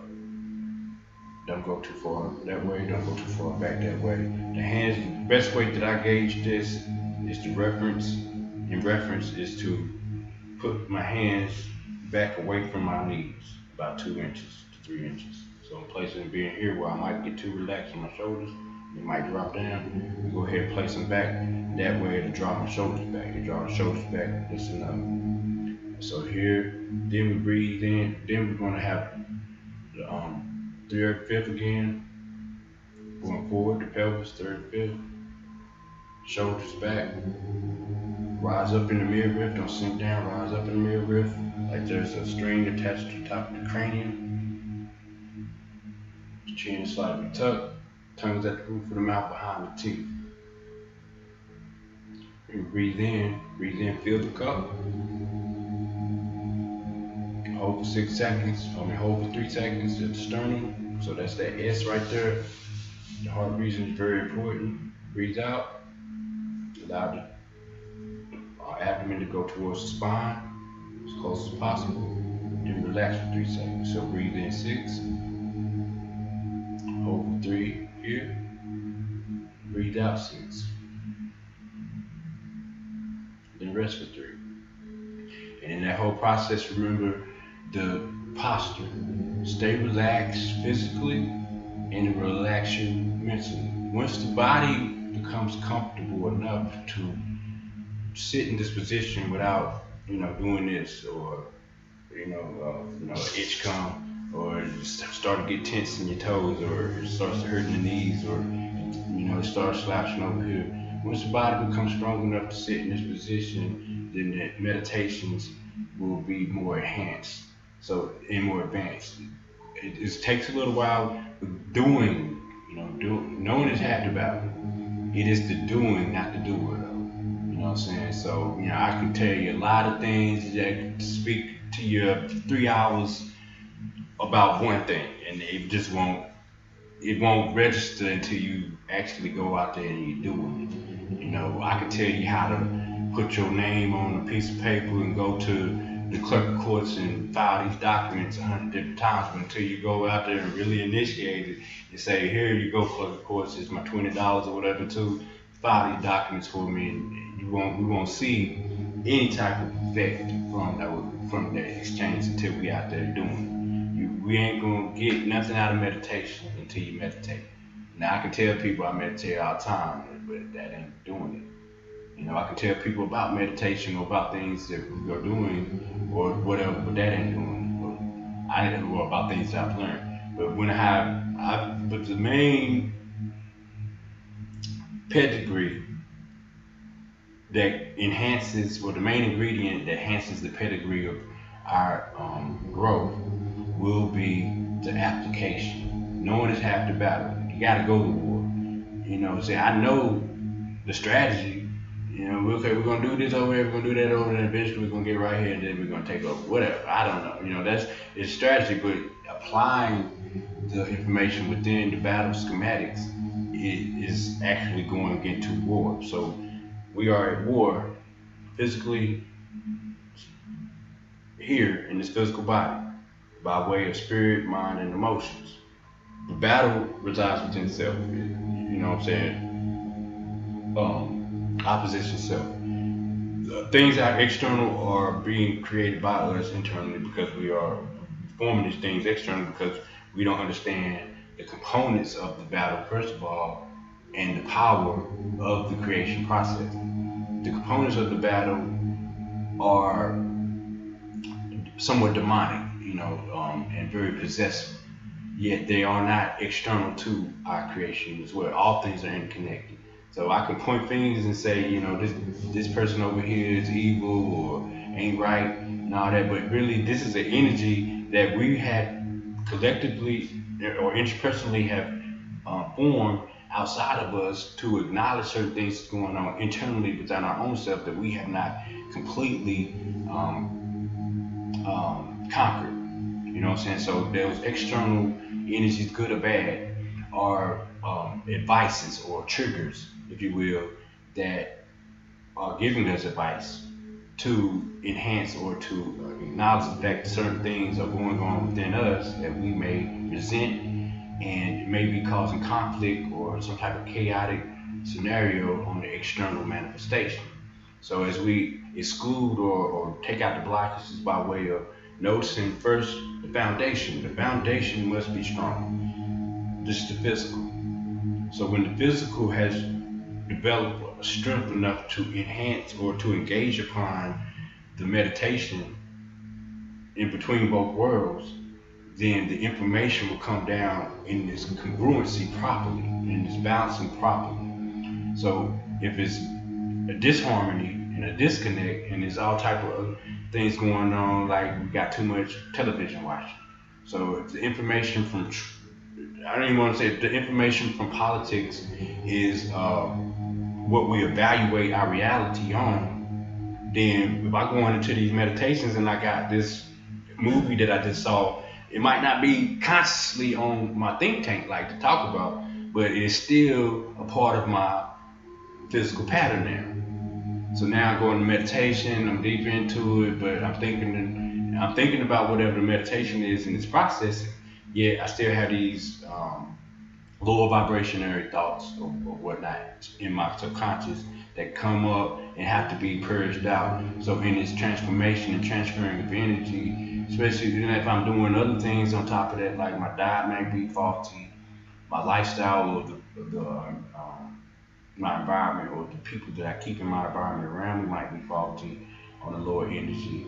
Then when I go into the meditations as well, and I bring out the manifestation or I bring out the breath, because basically again, all persons, places, things, and events are engaged upon or are formed by the transference of that energy that is becoming and being on the pathway of the breath. And the path or the breath is a tunnel that is interconnecting the spiritual, this unseen reality like solar photonic energy, is relating or connecting this energy into a physical construct. So if the mental and the emotions or the energy emotion has any type of blockages, like mental blockages where we have these um, mental issues, mental health is a very prominent, as well as physical health, but it's very prominent right now. Everybody getting on opioids and they're going back and forth to these mental institutes and things like that. After the fact, but this is from the 40s on up. This has been taking place, but when these mental blockages occur, the emotional blockages occur. So the energy and motion becomes blocked.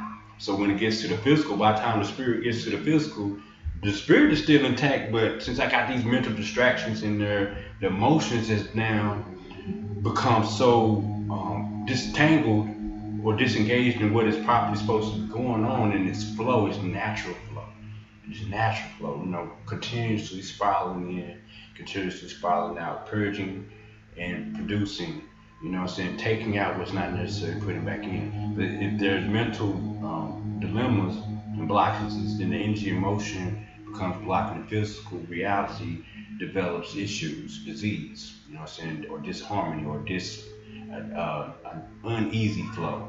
Ease means that the flow is in harmony, is flowing, so this means not, so there's no flow, so when there's no flow, there's disease. So we get pain, we get, high blood pressure, we have, inflammation, we have different issues that develop because the disease, the uneasy flow, or the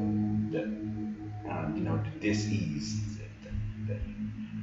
Ease means basically it's going and it's flowing. Dis-ease means not flowing. So our main issue in this not flowingness is knowledge itself. So not to get too involved into that aspect, because like I said, this is a brief session on the fundamentals of meditation. Again, meditation is my medication. So it being our medication, that means it's our potion. It is the first thing is the first activity we should participate in the day. That's why, I was like, man, This isn't premeditated. I did not decide to do this a couple of days ago. That's why I ain't even put on theme music and that, and, Tips and Trick Tuesday. Or I just woke up this morning. I had already planned on meditating and doing yoga, so yoga's next. But I'd already planned on doing these things before heading out for the day, and I was like, you know what the sister said yesterday, it hit me like, wow, that make a lot of sense. We don't really get into these things and think about the whole process. We want to jump right into something head first, and not, and then that also takes away from what our other brothers and sisters have done before us. We read a book and think, I know everything now. You know what I'm saying? Without participating with the same energies that these brothers and sisters had to participate with in order to write down the information in a scientific pattern. So they had to go through what's called scientific observation and test different means to reach different plateaus. You know what I'm saying? It's almost a disservice to it. It is a disservice to those individuals that have paved the way, our ancestors. You know what I'm saying? We stand on the back of those who came before us. That's our DNA. So those ladders, that is a blockage. If we do not go through the process properly, to some extent, then we produce more blockages instead of opening up that avenue to where we're getting advanced in our genetics and advanced in the DNA, where that DNA gets, more involved with the power of our superhuman qualities, you know what I'm saying? Or super qualities. The human is just a word that relates to all aspects of those different Rospherian, so to speak, colors unifying and coming into one in place of just being like we see red and that's it, or we see purple and that's it. So all those colors combine into what the difference or the rainbow, the substantia nigra, and unifying, and we see all. All right, so allow the energy to go up, connect properly by way of having correct posture. So the correct posture, relax, hands come back just about 2 to 3 inches from the knees, shoulders rounded, and going back slightly, going down, not raised up, blockage in the lungs. You want to have them sinking down and going back, drawing back just a touch, but not to where the muscles are tight. Everything relaxed on the top, light on the top, heavy on the bottom. The bottom is going to tense up, no matter how you're sitting. Even if you're sitting in the seated position in the chair, the lower body is going to tense up. So light on the top, heavy on the bottom. Everything's going to sink down. Meditation that we're going to go over real quick is what we did earlier. This I learned from Dr. Aline a few years ago within the indigenous cosmic golden ray of Melchizedek class. He taught a few meditations to us, and one of them was this one. It was separate when he taught it to us, but I looked at it, I like, that reminds me of the lower Dantian, upper Dantian, middle Dantian, and upper Dantian. It's sort of like, just bridging or connecting all three of those together. So I fused those three meditations together into one and give thanks. You know what I'm saying? Give thanks to the ancestors, give thanks to Dr. Aline, Brother Aline, Sister Aline, the Queen, for shedding that light and giving us the opportunity to keep it moving. You know what I'm saying? All right, so allowing this energy to stimulate in those three different areas. So the first thing we do is we relax here, and I just take a few breaths. I do what is called it's called infinite breathing, or cycle breathing, circle breath.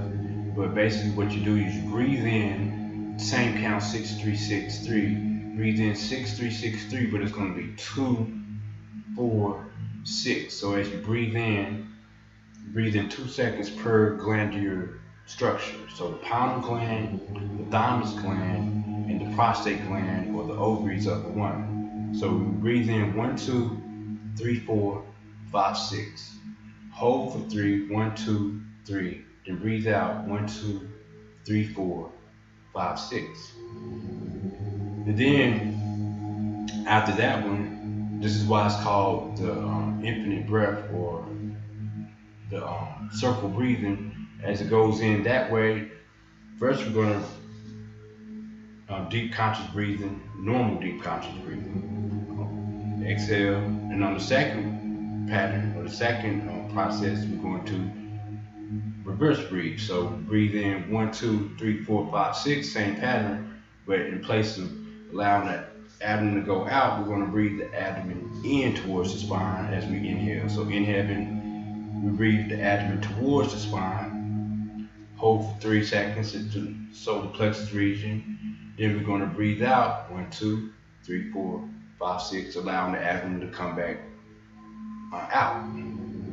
So again, we breathe in normal breathing. Normal deep conscious breathing is the first process. Allow the abdomen to go out. 1, 2, 3, 4, 5, 6. Hold for 3. 1, 2, 3. Then allow the abdomen to go back in. 1, 2, 3, 4, 5, 6. Relax for 3 seconds. Then we go reverse breathing. So the abdomen goes in. 1, 2, 3, 4, 5, 6. Then 1, 2, 3, 4, 5, 6 as you exhale. And that's the process of that, or that's the pattern of that part of the meditation as I initiate. When I start out, that's the first thing I do. I do a few breaths, maybe 6, 9, 10, 12. Depends on how I feel that morning. But that wakes up the energy, starts to stimulate it, and get it going. After that, I relax, and then I go into bring in my energy into the sternum or the solar plexus, the heart region. The heart is where it starts, you know what I'm saying? So abundance of our truth is here in the heart, Haru, the light. So relax the hands. The hands are going to be slightly, not going back like that, but slightly going forward to where they relax. You don't want it back like that because it's going to tighten the muscles in the wrist. So you want to relax the wrist by slightly going forward. Fingers are going to be open, not closed, so you keep your fingers relaxed. Thumbs connected. This part of the thumbs are going to fit right into the sternum region. I call it the key to the lock, key to the heart. You don't have to necessarily put them there, but as you come down, that's where they're going to stop at, in that sternum region, and they'll fit right in there. But you can, they go in, that's when the hands go forward and you relax the wrists and the shoulders. The shoulders draw back. So here, breathe in and breathe out as the hands come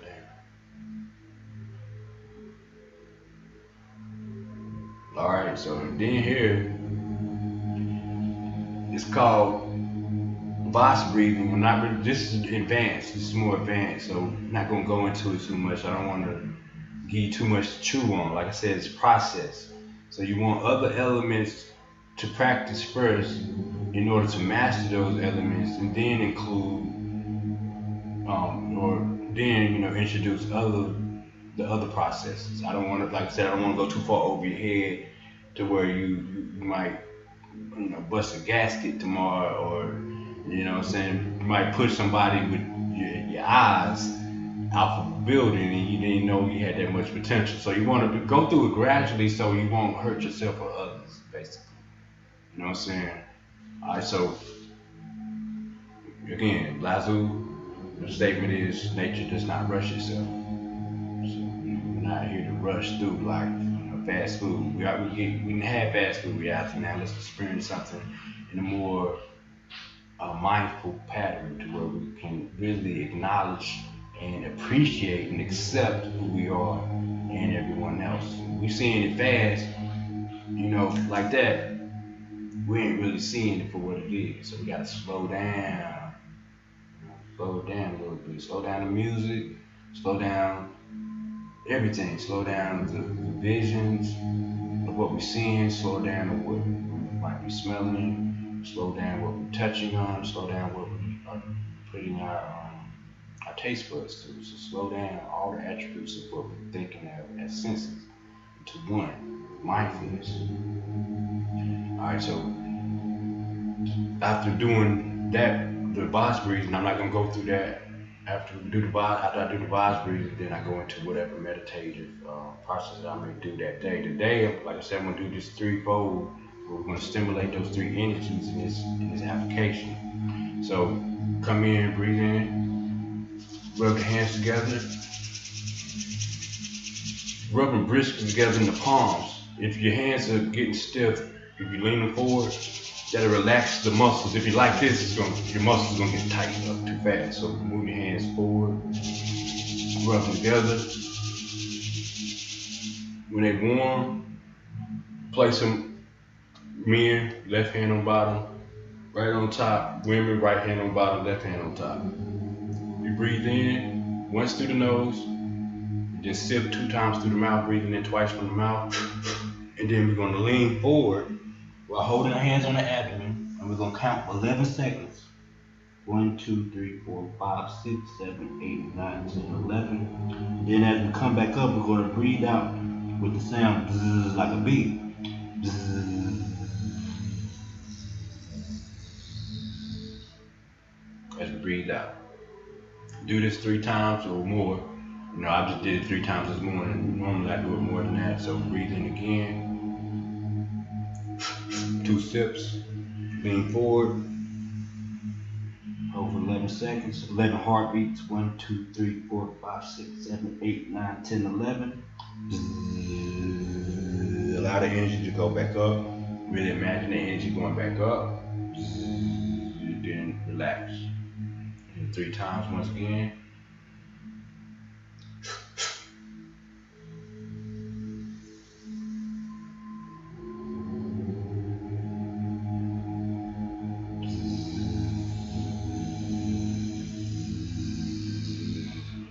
And relax.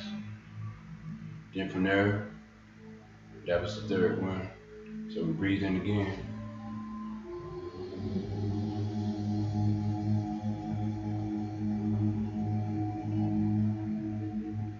Relax. So with your hands together, we're going to the heart region.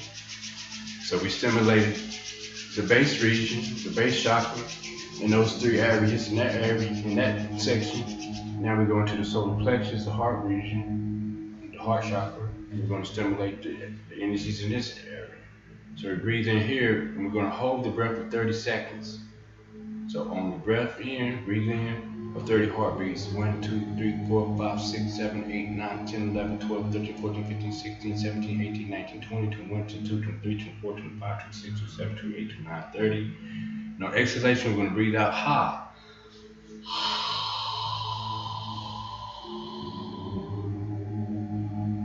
Once again, hold for 30 heartbeats, not 30 seconds. 1, 2, 3, 4, 5, 6, 7, 8, 9, 10, 11, 12, 13, 14, 15, 16, 17, 18, 19, 20, 21, 22, 23, 24, 25, 26, 27, 28, 29, 30.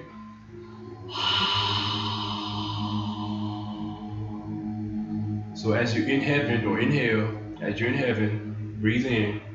Again, we're going to make the lower abdomen large like that beach ball. So we breathe in, fill up the cup. Hold for 30 seconds while the cup is full. 1, 2, 3, 4, 5, 6, 7, 8, 9, 10, 11, 12, 13, 14, 15, 16, 17, 18, 19, 20, 21, 22, 23, 24, 25, 26, 27, 28, 29, 30. 30 heartbeats rather. Then we breathe out. And the lower abdomen goes towards the spine on that breath out. And we relax. So the exhalation and the inhalation will be even. If we inhale 6 seconds, we exhale 6 seconds. Then relax. The 3rd part of this, final part, if you will, is alternate nostril breathing. So first, I normally use my right hand, so I keep my left hand here.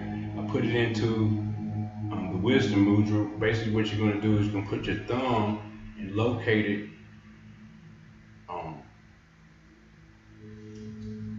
it's somewhat like anyway, you're going to put your thumb right here on the index finger and press down, or vice versa. But in doing so, what you're doing is you're going to be opening up the pineal gland region and allowing the energy to shoot back up there. You should feel a slight shocking effect as soon as you touch the right spot within. It'll feel different from where it was. So once you breathe in and you press it in the right spot, you feel a slight energy shooting from your thumb or from your index finger and up into your pineal gland region from this area. This is this is actually your large intestines as far as the meridian system is concerned. Lungs, large intestines, heart, small intestines. So when you breathe in, you'll be stimulating also energies within your organ system. So there again, the conduit of the spine is very powerful and very important. Make sure the spine is straight. So from here, after we've done this a few times, we can come in, rub our hands again, very briskly, then fold them down, leave this hand there, and wisdom music, whatever you want, however you want to do it, doesn't really matter. Like I said, some certain aspects of it is up to you and your own discerning. So from here though, we're going to clear first. So we place our index finger right into the pineal gland region and the third eye region, right between the mid-brow. And we're going to hold down our right nostril with our right thumb. We're going to breathe in, then breathe out any excess. I know earlier I had some snot step upstairs last night for the first time in a couple of weeks. And there ain't no air conditioning, so it was hot in here and the dust up here. It's the attic, so I'm starting to renovate up here and make it into a livable space. My bedroom's been in there for a while, but I hardly ever sleep in the bed. At any rate, I woke up with that dust in my nose. I noticed when I blew out that purging out acid. The city gets into the air, it's in the air as well. It's not just in food and water, it's in our thoughts as well too, but it's in the air. I had the window open all night to keep it cool. Alright, so breathe in, breathe out. Then close off the left nostril with the middle finger on the right hand, and then breathe out of your right nostril. Breathe in first, and clear out. Make sure there ain't no phlegm or nothing in there, because that'll block the passage of the energy going in the nostril. So from there, still holding this position, make sure the shoulders and everything is right, erect. Make sure your shoulders going back, your back is erect, all the same posture and everything. Now we're breathing through the left nostril for 7 seconds, making the abdomen enlarge like a beach ball. Then we close it off for 7 seconds. Then we breathe out the right nostril for 7 seconds. Off from the nostril breathing. And allow the abdomen to go towards the spine. Then we relax. Now breathe in through the right nostril, the opposite nostril. 7 seconds. Close it off. Hold it for 7 seconds. While holding down the pineal gland or the index finger onto the pineal gland region. Hold for 7 seconds. Then release the middle finger off the left nostril and breathe out for 7 seconds. While allowing the abdomen to go towards the spine. Then once again, breathe into the left nostril. 7 seconds. Hold for 7 seconds. Close it off. To breathe out the right nostril. Once more, breathe into the right nostril. Close it off for 7 seconds. Close it off the right nostril. And breathe out the left nostril for 7 seconds. One more. Breathe in the left nostril 7 seconds. Large abdomen. Hold for 7 seconds. Breathe out the right nostril 7 seconds. The abdomen goes towards the spine, relax. Then 3 seconds, relax. One more. So last one, breathe into the right nostril. Close off 7 seconds. Breathe out the left nostril. And relax. Then just bring your hands back down. Bend again, left hand's on bottom, right hand on top. Here I normally cycle the energy like within the microcosmic or the macrocosmic orbit. So I just cycle the energy, basically let it rotate in that infinite circle again, same way, but minus the reverse breathing. So I go 1, 2, 3, 4, 5, 6.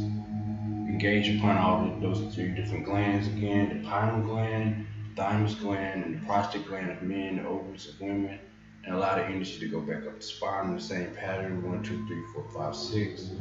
1, 2, 3, 4, 5, 6. Exhale: 1, 2, 3, 4, 5, 6. Or you can breathe in: 1, 2, 3, 4, 5, 6. Exhale here: 1, 2, 3, 4, 5, 6. Relocate it. Breathe in: 1, 2, 3, 4, 5, 6. Then breathe out: 1, 2, 3, 4, 5, 6. So you breathe in at the prostate region or ovary region. That would be 1.5 to 2 inches below the belly button.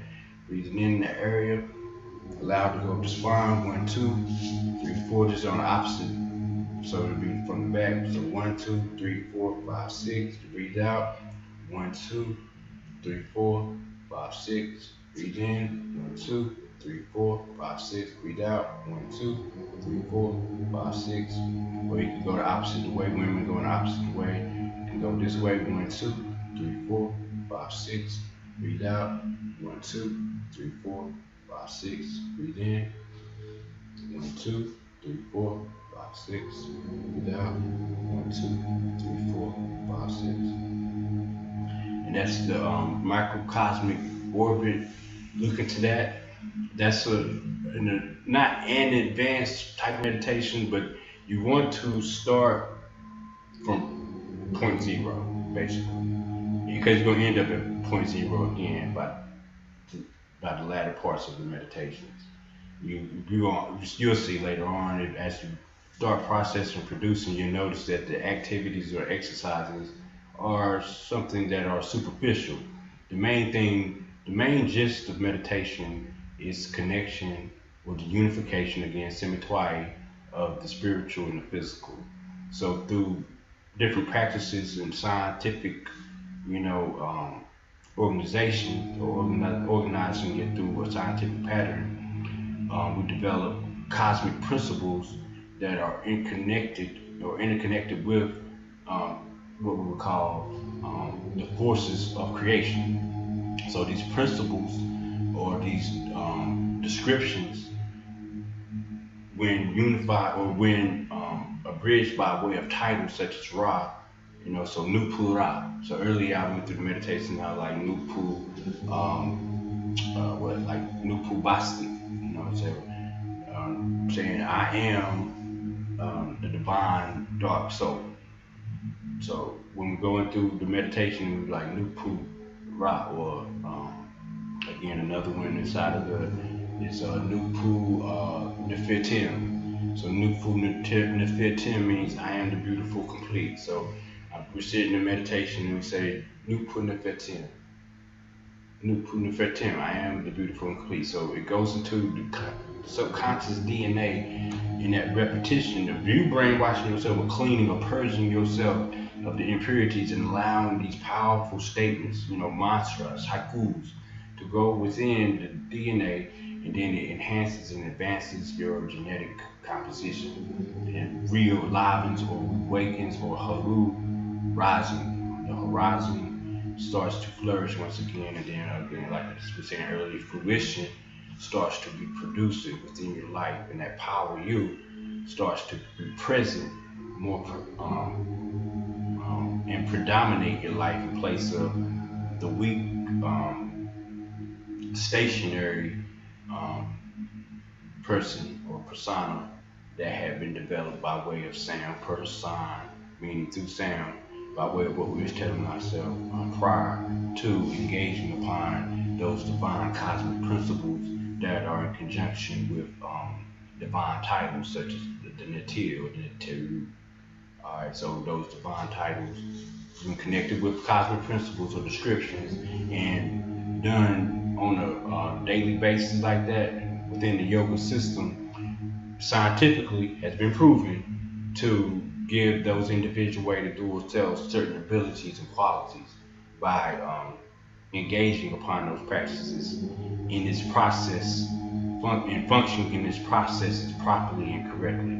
Like I said, if you take away one ingredient from the scientific experiment, it won't give off the same conclusion. So if you want the same conclusion, or if you're reaching for that certain point of whatever it may be in your manifestation, then and you haven't seen it yet, it may be because we are neglecting certain processes within that actualization and activation. So going back into what meditation is my medication, the foundation of the meditation will be posture. So correct posture and alignment, and and everything else within that. Counting, visualizations come later on. First, you want to acknowledge the breath, notice the breath, pay attention to the breath. They say pay attention to the nose, or focus your eyes on the nose. It's an old saying, but you don't want to really focus your eyes on your nose while you meditate.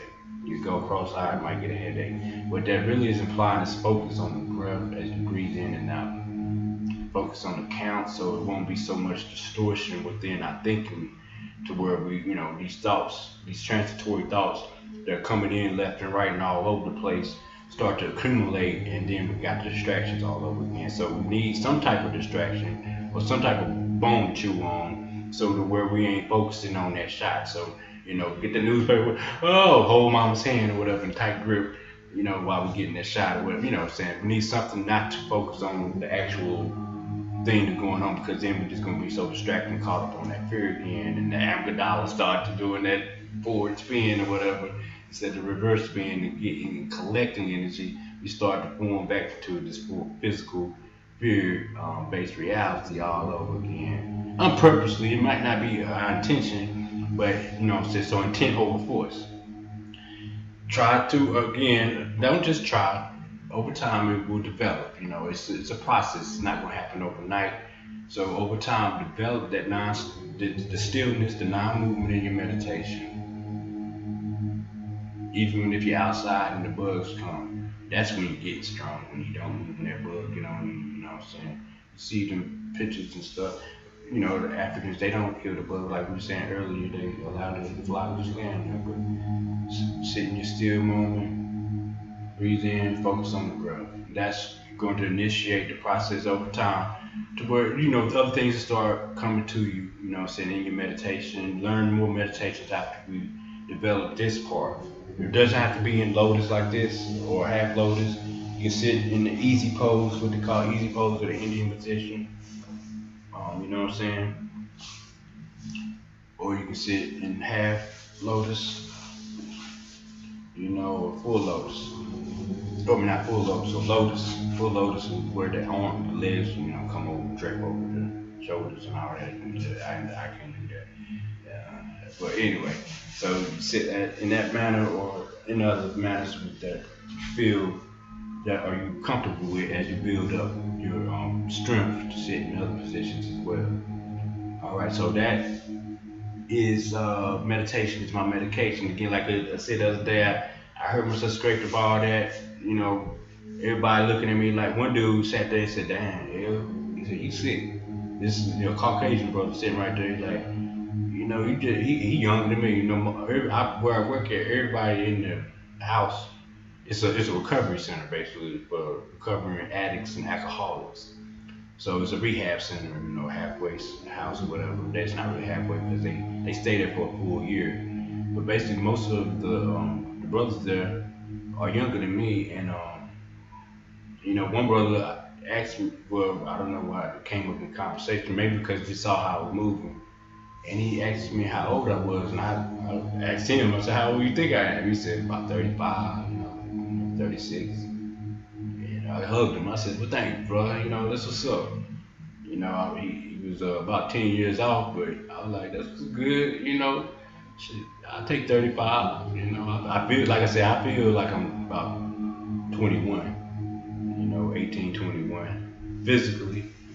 Mentally, of course, we built up some information, and I'm willing to give that information back as best to my ability. I'm not on. I don't. Well, I can't say I don't, but I choose not to engage in social media as much because I find it to be in my own personal walk, me personally, I find it to be somewhat distractive. I can't sit around on my butt and do yoga at the same time. You know what I'm saying? I can't meditate. I can show you certain things, but the doing is the operation. You know, it's the process. Me sitting there and explaining something every day, it's not me doing it. You know, I gotta go to work. And that's the thing that has been given to me by the ancestors, and I give thanks for the job that I have been gifted with because I can actually teach Tai Chi and Qigong and meditation and holistic living inside the structure of this job that I have. I can actually. That's why they hired me. I didn't. I'm there to, you know, with the energy that I'm connected to is there to advance change into these alcoholics and these addicts' life without having to go through the same modalities of medical care. So they wanted different modalities to produce an optimal state or homeostasis within them physically, emotionally, and mentally. And me being a spiritual brother that they say that I am and whatnot, you know, I give thanks to the ancestors. They one of the students that I've had in the past year is actually the head administrator at the job. She hired me. She wanted me to. I didn't know this at first, but she wanted me to bring in this new information, and it's actually helping. You know, what I'm saying these it's not just one. You know, human is human. You know, what I'm saying whatever, and race is race. I don't really. It's the human race. You know, what I'm saying, and it's all walks of life come through there from Hispanic to Caucasian to what we would call African American. You know, so we get to sit down and talk and really bring about an exchange of positive, uplifting energy through what I've been granted and gifted by the ancestors. You know, so by utilizing this information properly, those doors are going to open. You know what I'm saying? I just let go. You know, I let go and let God have it, like to say, that the ancestors do what they're supposed to do, which is keep, you know, pattern going, keep that thing properly moving, no blockages, you know what I'm saying? No stops, no breaks, as we say in Tai Chi. So the flow, you know what I'm saying? Not to be diseased or not to have the flow, you know what I mean? So yeah, I can use that stuff at the job, and you know they say if you're gonna have a job that you're passionate about, something you like to do. And I ain't know what it was, so but you know that's why I said I just was receptive and just kept practicing. But inside of that, I found that I didn't get there by you know I do still do the tips and tricks, and I'm coming back in there as soon as I get everything balanced properly. Yet I emailing and what you call it I don't even know what it's called, but it's one of them things like Snapchats and something like that, and Twitter and Facebook and all that. I don't have that, you know what I mean? I had a Facebook about 4 years ago, and every once in a while I drop something on it, it's still up, but it's just, I know that the physical body right here and the spiritual energy has to find a congruency, mind body connection, and that's by way of the mind. So when the mind starts telling the body to do certain things and not to do certain things, we go into that scientific observation again, and we notice that some things are better when used properly in its function. So the overuse of certain things in its function can cause it to become worse. And I noticed it on both sides when I was looking for the comments and looking for the statuses and who's liking and I want to see my views. I didn't get any better. But as soon as I turned off that thing and it was less distractions, then my physical body started feeling better, but also everything else started flowing in properly because now I'm listening to the mind properly by way of spirit, not by way of the physical emotion. You know, so the reverse spin started occurring instead of that forward spin of the amygdala where we're dealing with threats or fear. Now I'm dealing with love or, you know, and humility, the higher attributes of what we would call emotion versus the lower attribute of fear and emotion. So those feelings of humility and being humble, or honesty and integrity, affection, acceptance, um, courage, you know, that's based on love, and it takes away and negates from those feelings of fear, like of hate and anger, animosity, uh, disengagement, delusionment.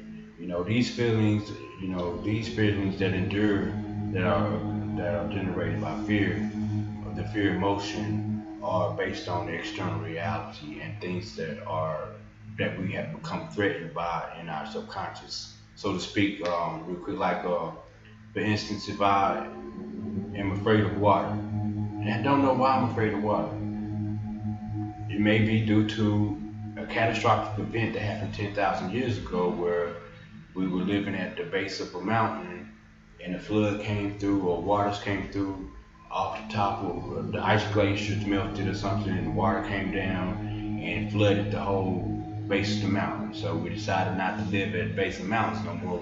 We go to another area and start living out of experience. All right, but that deluge is now lodged into my DNA or my genetics as a memory, and it's archetypal type of reference, and any trigger in another parallel of life as we incarnate or reincarnate, it could be re-registered as me being hydrophobic. All right, so these things, even in other aspects of our personality that we might not engage upon or acknowledge, can come out and flourish in our operation as far as emotionally in our reactions, and it can become very detrimental. So in retrograde, we we learn to harness the energy properly and not slowing down, and we utilize it in a different way in place of just reactive mind reacting. So we be proactive and then maybe eventually non-reactive at all. But the meditation really helps, and it helps produce different qualities within us. And again, forgive me, I'm gonna get back into the flow of things where I'll be on here a little bit more to express some of this information to you, go through some physical practices as well. Like I said, I've been in between balancing this job and life in general, what I'm saying, family, myself, family, and everything that's going on in society around me, and my personal circumference. I'm trying to get that to where it's harmonizing properly before I can jump back into the mode of, at least twice a month or something like that. But, like again, you can't burn the bridge that you came across on. You got to look back to see how far you come. And I know you brothers and sisters out there are really like there for us, you know what I'm saying? And, we here together. So it ain't like I'm neglecting you guys. I really think about you guys like every day. I think about Dr. Alim and Sister Kadira every day. On the wake up, on going to bed, and I just give thanks to them brothers and sisters. Dr. Dr. Valentine, Brother Bobby Henry, Brother Panic, Brother Kahir, all these brothers and sisters out here that eat my seafood now, of course, that have touched me in my life and given me some strength, some hope, everything. I give thanks to you guys, you know what I'm saying? Brothers and sisters out there, Natigus, you out there, and the guys in the ghouls. I give thanks to you guys as well. Because without you, because I'm just like y'all, you know what I'm saying? Without y'all, you know what I'm saying, there would be no Dr. Alims, you know what I'm saying? There would be no Dr. Valentine's, because y'all brothers and sisters are studying to show yourself approved so that y'all can go out and touch somebody in the future. You know what I'm saying? Go through these processes properly, gain ingredients to make your cake, you know what I'm saying, your patinatier. Get yours right, you know what I'm saying? The scientific approach is there. Do your studying, do your due diligence, put the pieces together, put the pieces of your puzzle back together so you can see you and not see something outside of you thinking it's you, you know what I'm saying? I'm not Michael Jordan, I'm a part of the energy that developed Michael Jordan, but I'm not the personification of Michael Jordan. I'm me. So I had to figure out what I'm here to do purposely to engage or to enhance and advance the upliftment of humanity from my soapbox. You know what I'm saying? So that's why I do it the way I do. You know, I might have, it's just like selling drugs. You know what I'm saying? We got the same dope, but I can't sell dope from the same block. We're gonna be bumping heads. The shortstop, we call it shortstop. People, we get out there, get the other dudes change before, that's when I was in the game. But you know what I'm saying? So you gotta go about different things with different approaches. You know what I'm saying? So how we, one man do it, one woman do it, might not necessarily be the way that everybody should do it. We get pieces of the puzzle, put it together to make you. I can't be Dr. Alim, I can't be Dr. Valentine, I can't be um, my Sifu, my martial arts instructor. I can try my best to emulate some of the things that they do, but at the end of the day, we gotta be you. And so the meditations really help bring about the processes of becoming who you are. And the first thing you want to do is make sure the posture is straight, get everything back into connection with where it is internally so that the external values operate properly and you can be attuned to who you are, you know. And I'm into martial arts and all that. And this is something most times, 9 times before we shut it down, the imagination or our imagination that we had when we were children is who you truly are. Whatever or whoever, whatever that you would want to do, if it was you wanted to be an artist at a young age, 7, 8, if you wanted to be a writer, or if you want to fly like a fairy or whatever with wings, you tap back into this energy properly. That's who and what is going to flourish. That's what's going to come out. That imaginative, creative spark that you of who you thought you was is really truly who you are. Who you are. Back then when I was younger, I wanted to get into martial arts, but the external authorities, be parents, my mom mainly, didn't want me to get involved. And I give thanks to my mom because if she would have got me involved in, I might not be so passionate about it now. So I give thanks to the energy that allowed me to be patient enough to allow to arrive when it arrives with God. Like they say, might not be when you want it, but it's always right on time. Not get into that spiritual aspect of that statement, but yeah, what I'm saying, time space does not exist in the way that we are coherent with. What I'm saying? So yeah, so basically, go back into the meditation, and you will go into your meditations, and it will take you back to the place in your DNA, your subconscious, your genetics, to where your answers will become more prolific and profound, and you will see who you are um, in truth, your true self, not in the sense of our emotions or the body senses, the deeds that are blinding us. So again, I give thanks, and I'm going to close it out. Talk to Dr. Alim and them about getting these things right here up and moving. I ain't going to put too much verbalization to it, but yeah, I like them. You know what I'm saying? Get into our little cage. If you, it ain't a cage though. This is our temple. This is your, you know what I'm saying? Get in here, and you can see the magnificence within it as the shapes are being formed. So I'm not going to speak on it too much because I look at it like this. I don't want to put too much water under the bridge to where it start flooding. So them words of water or words of wisdom can develop chaos because it may be too much of a rush. So I'm gonna slow it down so that naturally speaking, we can allow the energies to get there how it's supposed to in its correct movement.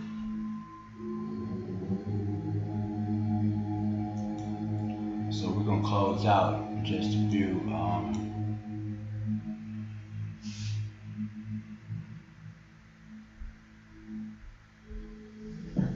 Let me grab my glasses here too. Squinting down now.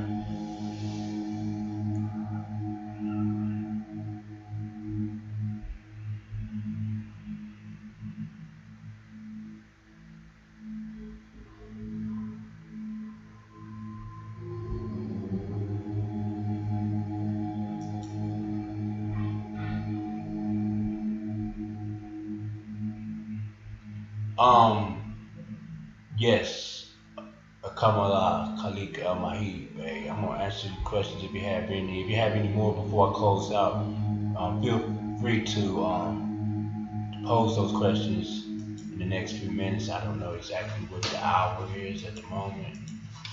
My mouse is doing something. Okay. Yes, 6363. Well, through the nose in the alternate breathing part of that last meditation, it was 777, and then rest for 3. So you breathe in 7, hold for 7, you breathe out 7, then rest for 3. But in the other parts of the meditation, I normally do 6363. So I breathe in through the nose, 6 seconds, hold for 3 at sternum, solar plexus region right here, then breathe out through the nose. The abdomen is going to get large like a beach ball. So breathe in 6, hold for 3, breathe out 6. Yeah, through the nose. Yeah. On that, but when we were stimulating those 3 different areas, again, on the first one, we was holding the hands here on the lower abdomen, the prostate region for men, and that would be the ovaries of women. We're going to breathe in through the nose once, and then sip through the mouth, what we call sipping through the mouth twice. So it'd be through the nose, and then twice through the mouth. Then we would bend over while holding our hands over the lower abdomen or the belly button and engage upon that, holding the breath for 11 seconds, and then breathe out.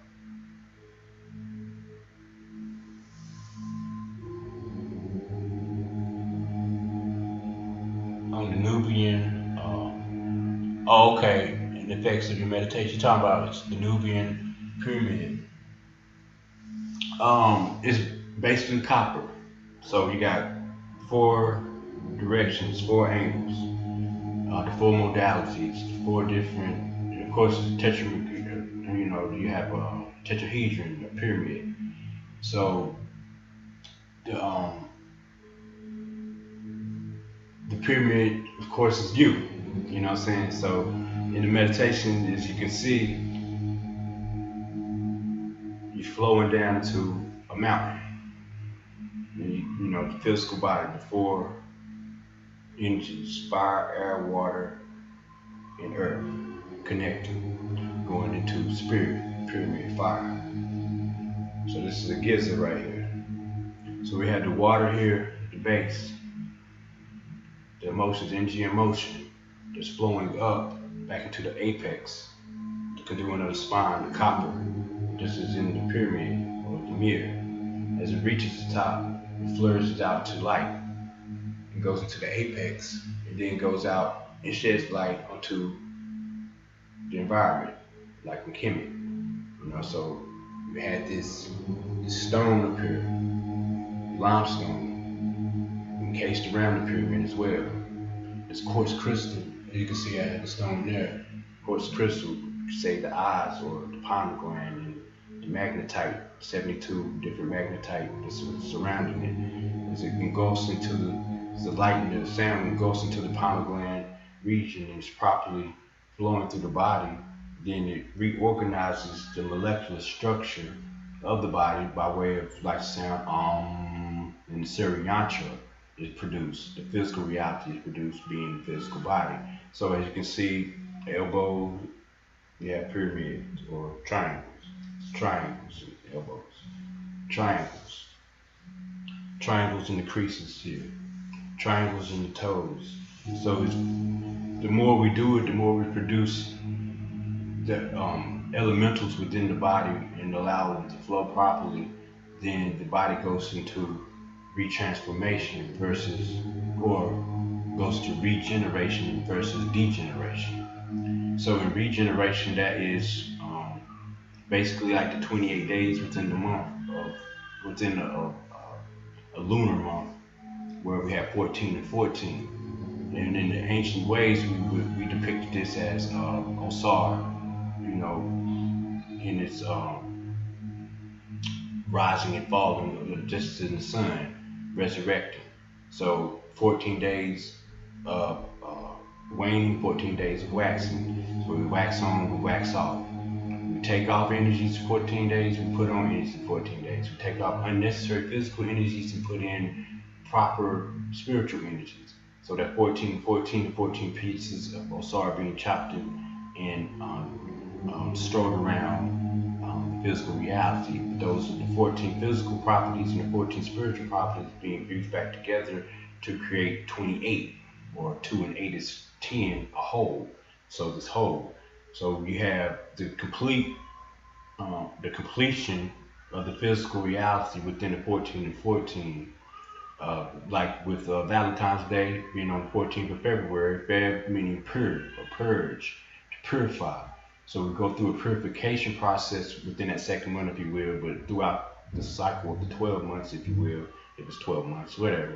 These are dates and numbers that pretty much we can reorganize the internal realities by focusing on something other than what's taking place. So ritual is not based on the actual observation; it's based on participation within, and how you can organize the chaos by way of repetitiveness inside of those activities. So not to get too long-winded. So what's happening is you're enhancing your physical body by way of the spirit now coming through the apex properly, then reorganizing it through those different techniques and practices that we may perform, and allowing the energy to go back up properly. And then when it unites, it forms into this light that goes out. And then the manifestation processes on the external, when we get up and we move, is easy. You don't really have to do too much physical to really process that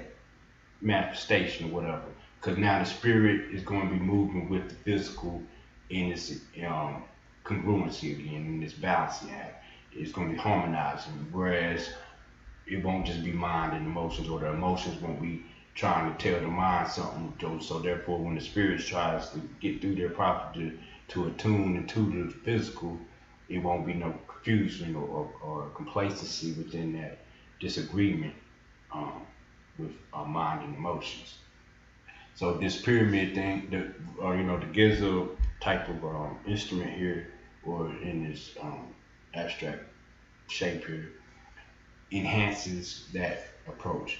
It's a physical thing. Really doesn't have, you don't have to have nothing like this, but it does help as far as the potential.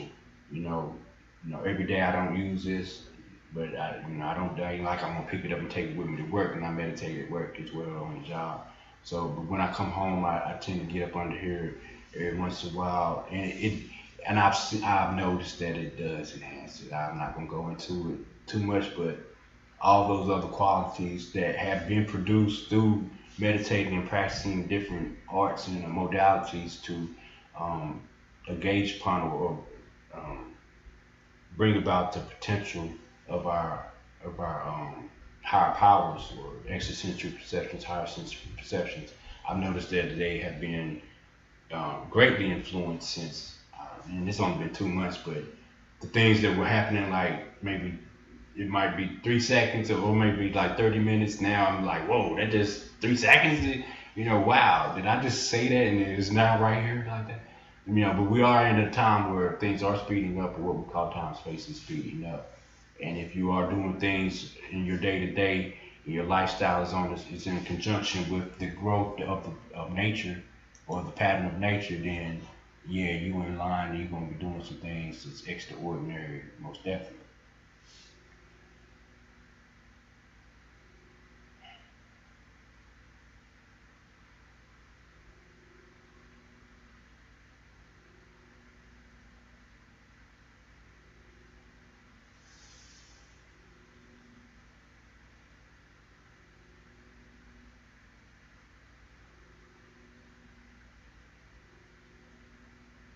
I'm just reading it through.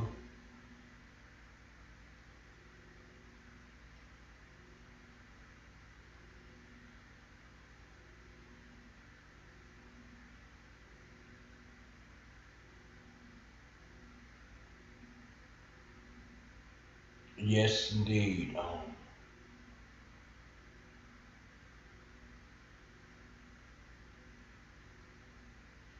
No doubt. Clean out your pot. That's right. Clean out the physical. Good point, comment. Hmm.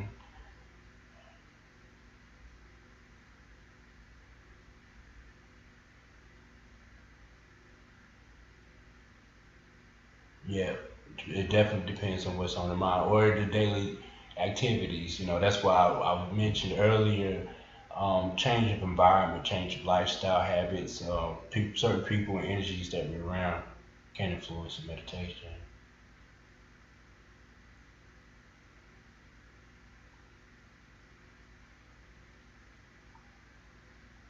Oh, true. Self elevation.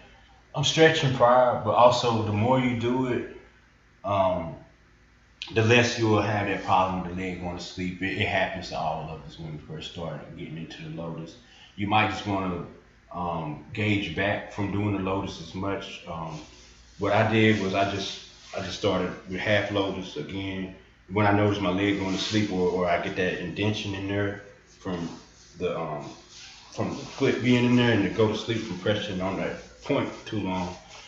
What I would do instead of putting this up here, I'll put this up and then just slowly bring this in. And over time, I eventually was able to bring that up there like that, keep this right here. And this is months, months, and months of doing this. It wasn't overnight. But after a while, I just switched it up to where now this foot was comfortable enough to come up. And endurance too. You just go through it and sit in it for a while, and after a while, stretching. Definitely want to stretch. Keep the body healthy as possible. Exercise. The stretches is going to keep these legs strong enough to where you can sit comfortably again, comfortable enough to where you can sit here longer. In the martial arts, a lot of people think that we get into martial arts, you want to I can fight, block kick, all that. Really, I mean that's cool to know how to defend oneself and to protect one's family, and all that in society or you know, their where we are as far as where they're living. But the main, um, if you will, the main thing that I've got out of meditation, basically, or out of learning martial arts, is to keep the body and the structure of the body strong enough to sit in meditation long enough. You know what I'm saying? So keep the body strong enough to sit in meditation long enough. That's why Shaolin developed those exercises. Dao Mo came over, he was like, y'all can't sit in meditation for 20 minutes before y'all fall asleep. All the monks were starting to get overweight, and you know what I'm saying, they're not utilizing the energy properly. So he developed those qigongs and different Shaolin forms, as far as external fighting forms, to keep their body strong so that they can sit down in that meditation long enough and get that energy flowing in there so they can reach the point of enlightenment. They said it take 40 years back then, to get to the point of enlightenment, and average monk was only living 50 years. So, like, wow, you get in the temple at 12. By the time they 50, they was passing away. So that's basically 40 years. And then if they reach the point of enlightenment, they ain't have enough time to spread that information to everyone else around them to for the lineage to stay strong. I was burning Nag Champa incense family. Actually, I got a wood chip there too, but I didn't burn that.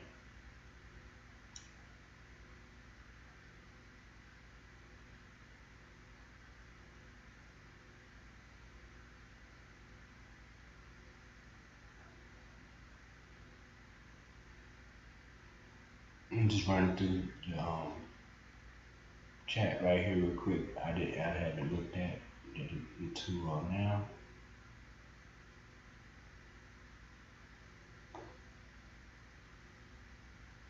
Yes, indeed, I am a chief lieutenant. Watch the name's Elohi, Elohi Tepu El-Bey.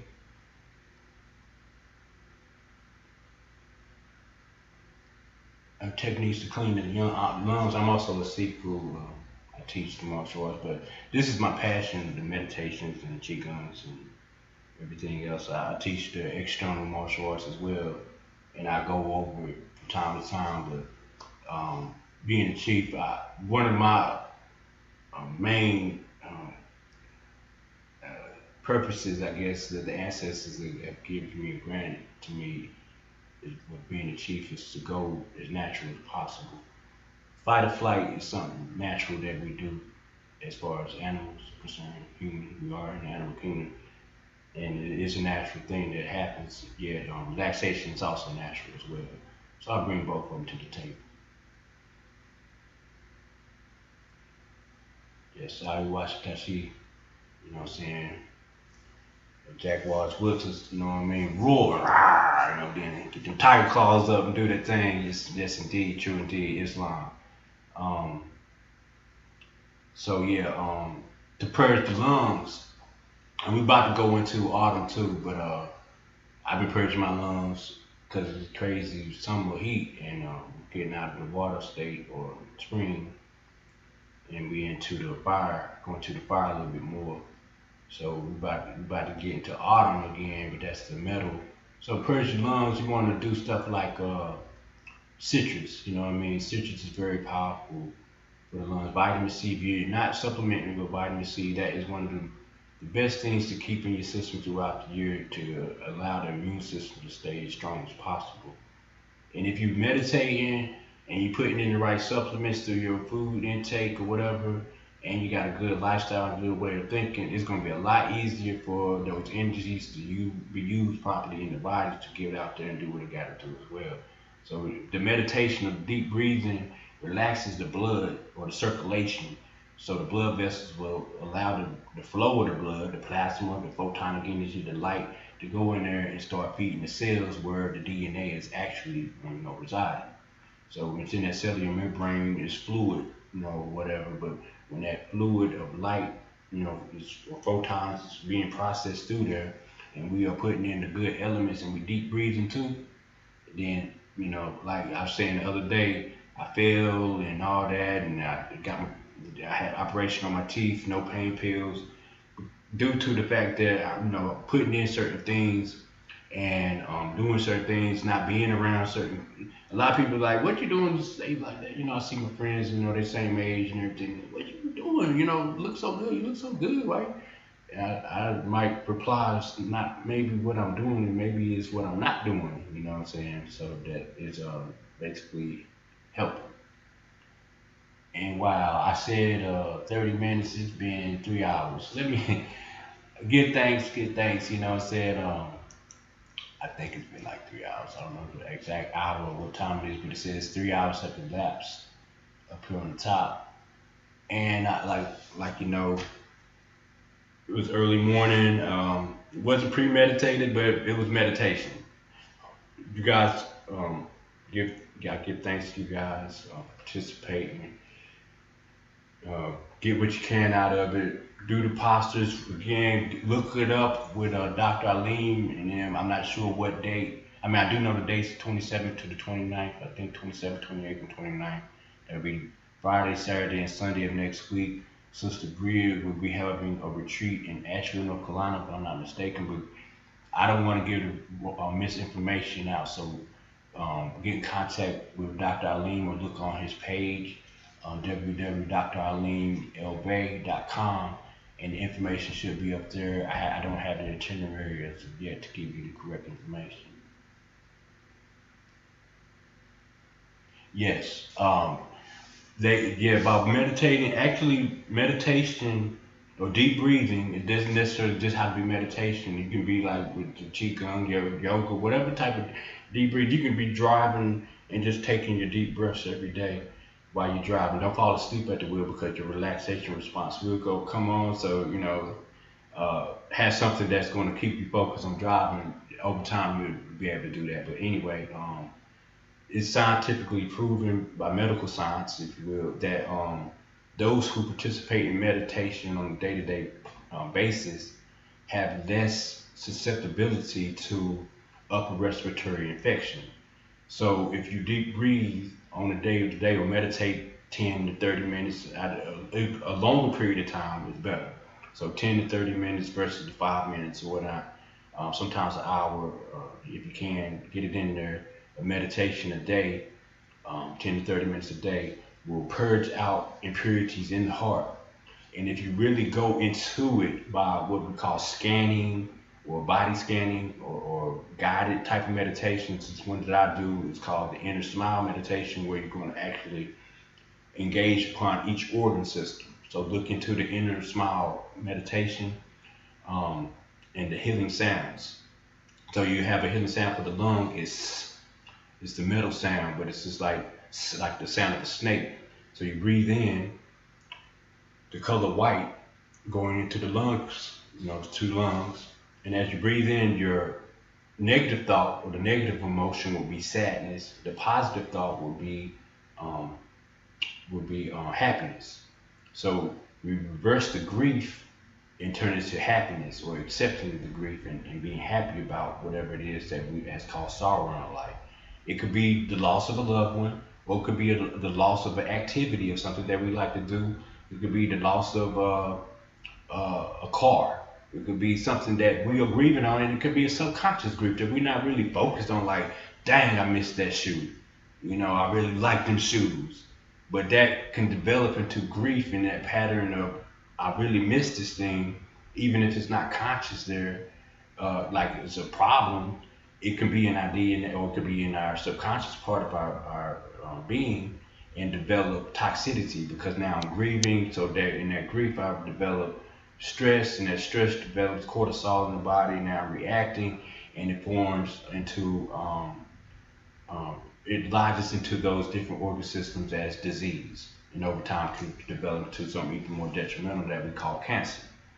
But in that process, if we want to alleviate, or in that process of elimination, we go into a positive or higher attribute of thought or emotion, and we reverse it by changing the molecular structure of our thought from grief into happiness. So we breathe in the color white, we see the negative thought of grief, we locate our lungs, then we breathe in happiness with a smile, the inner smile, and we breathe out, and we just go into happiness. Breathe in again, color white. You notice the grief, accept it, hug it, and then we smile our happiness. And sometimes tears may form. That's good.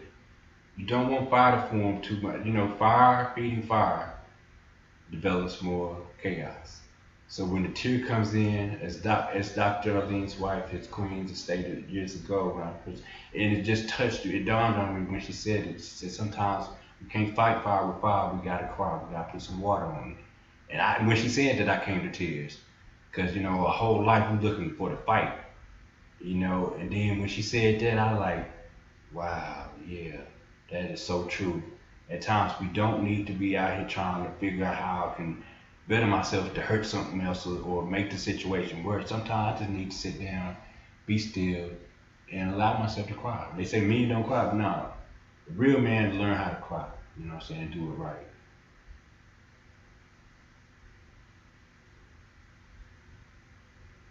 No doubt. So yeah, with the lung energy, you can exchange that energy by going into the inner smile and reversing negative emotions into positive emotions.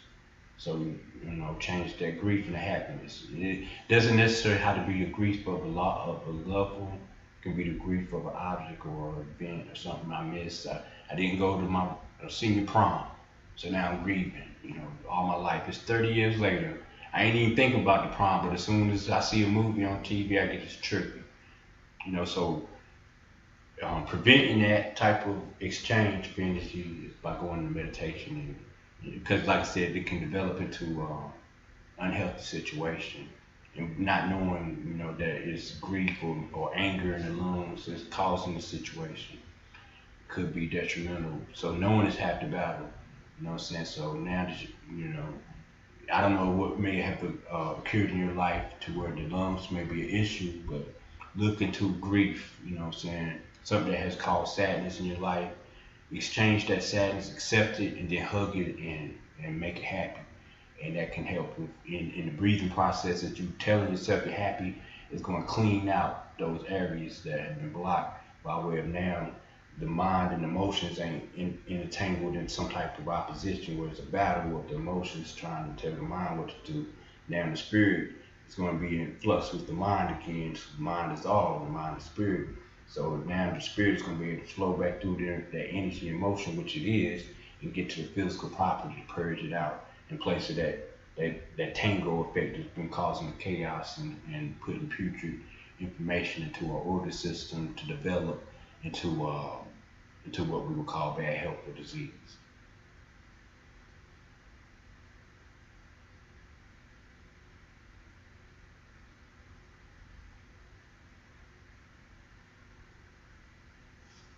All right, so most definitely, you guys, goddesses, niggas and niggas, all right, stay bliss. You know what I mean? Stay in the moment. Don't look too far ahead. Don't look too far back. Stay where you are in conjunction to who you are. All right, knowledge yourself. All right, give thanks. Islam. I'm gonna see you in a few. All right.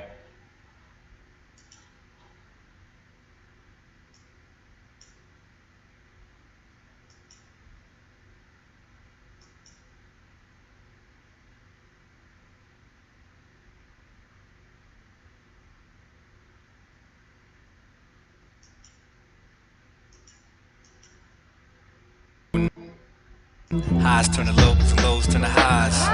Black water, black action once again, giving black.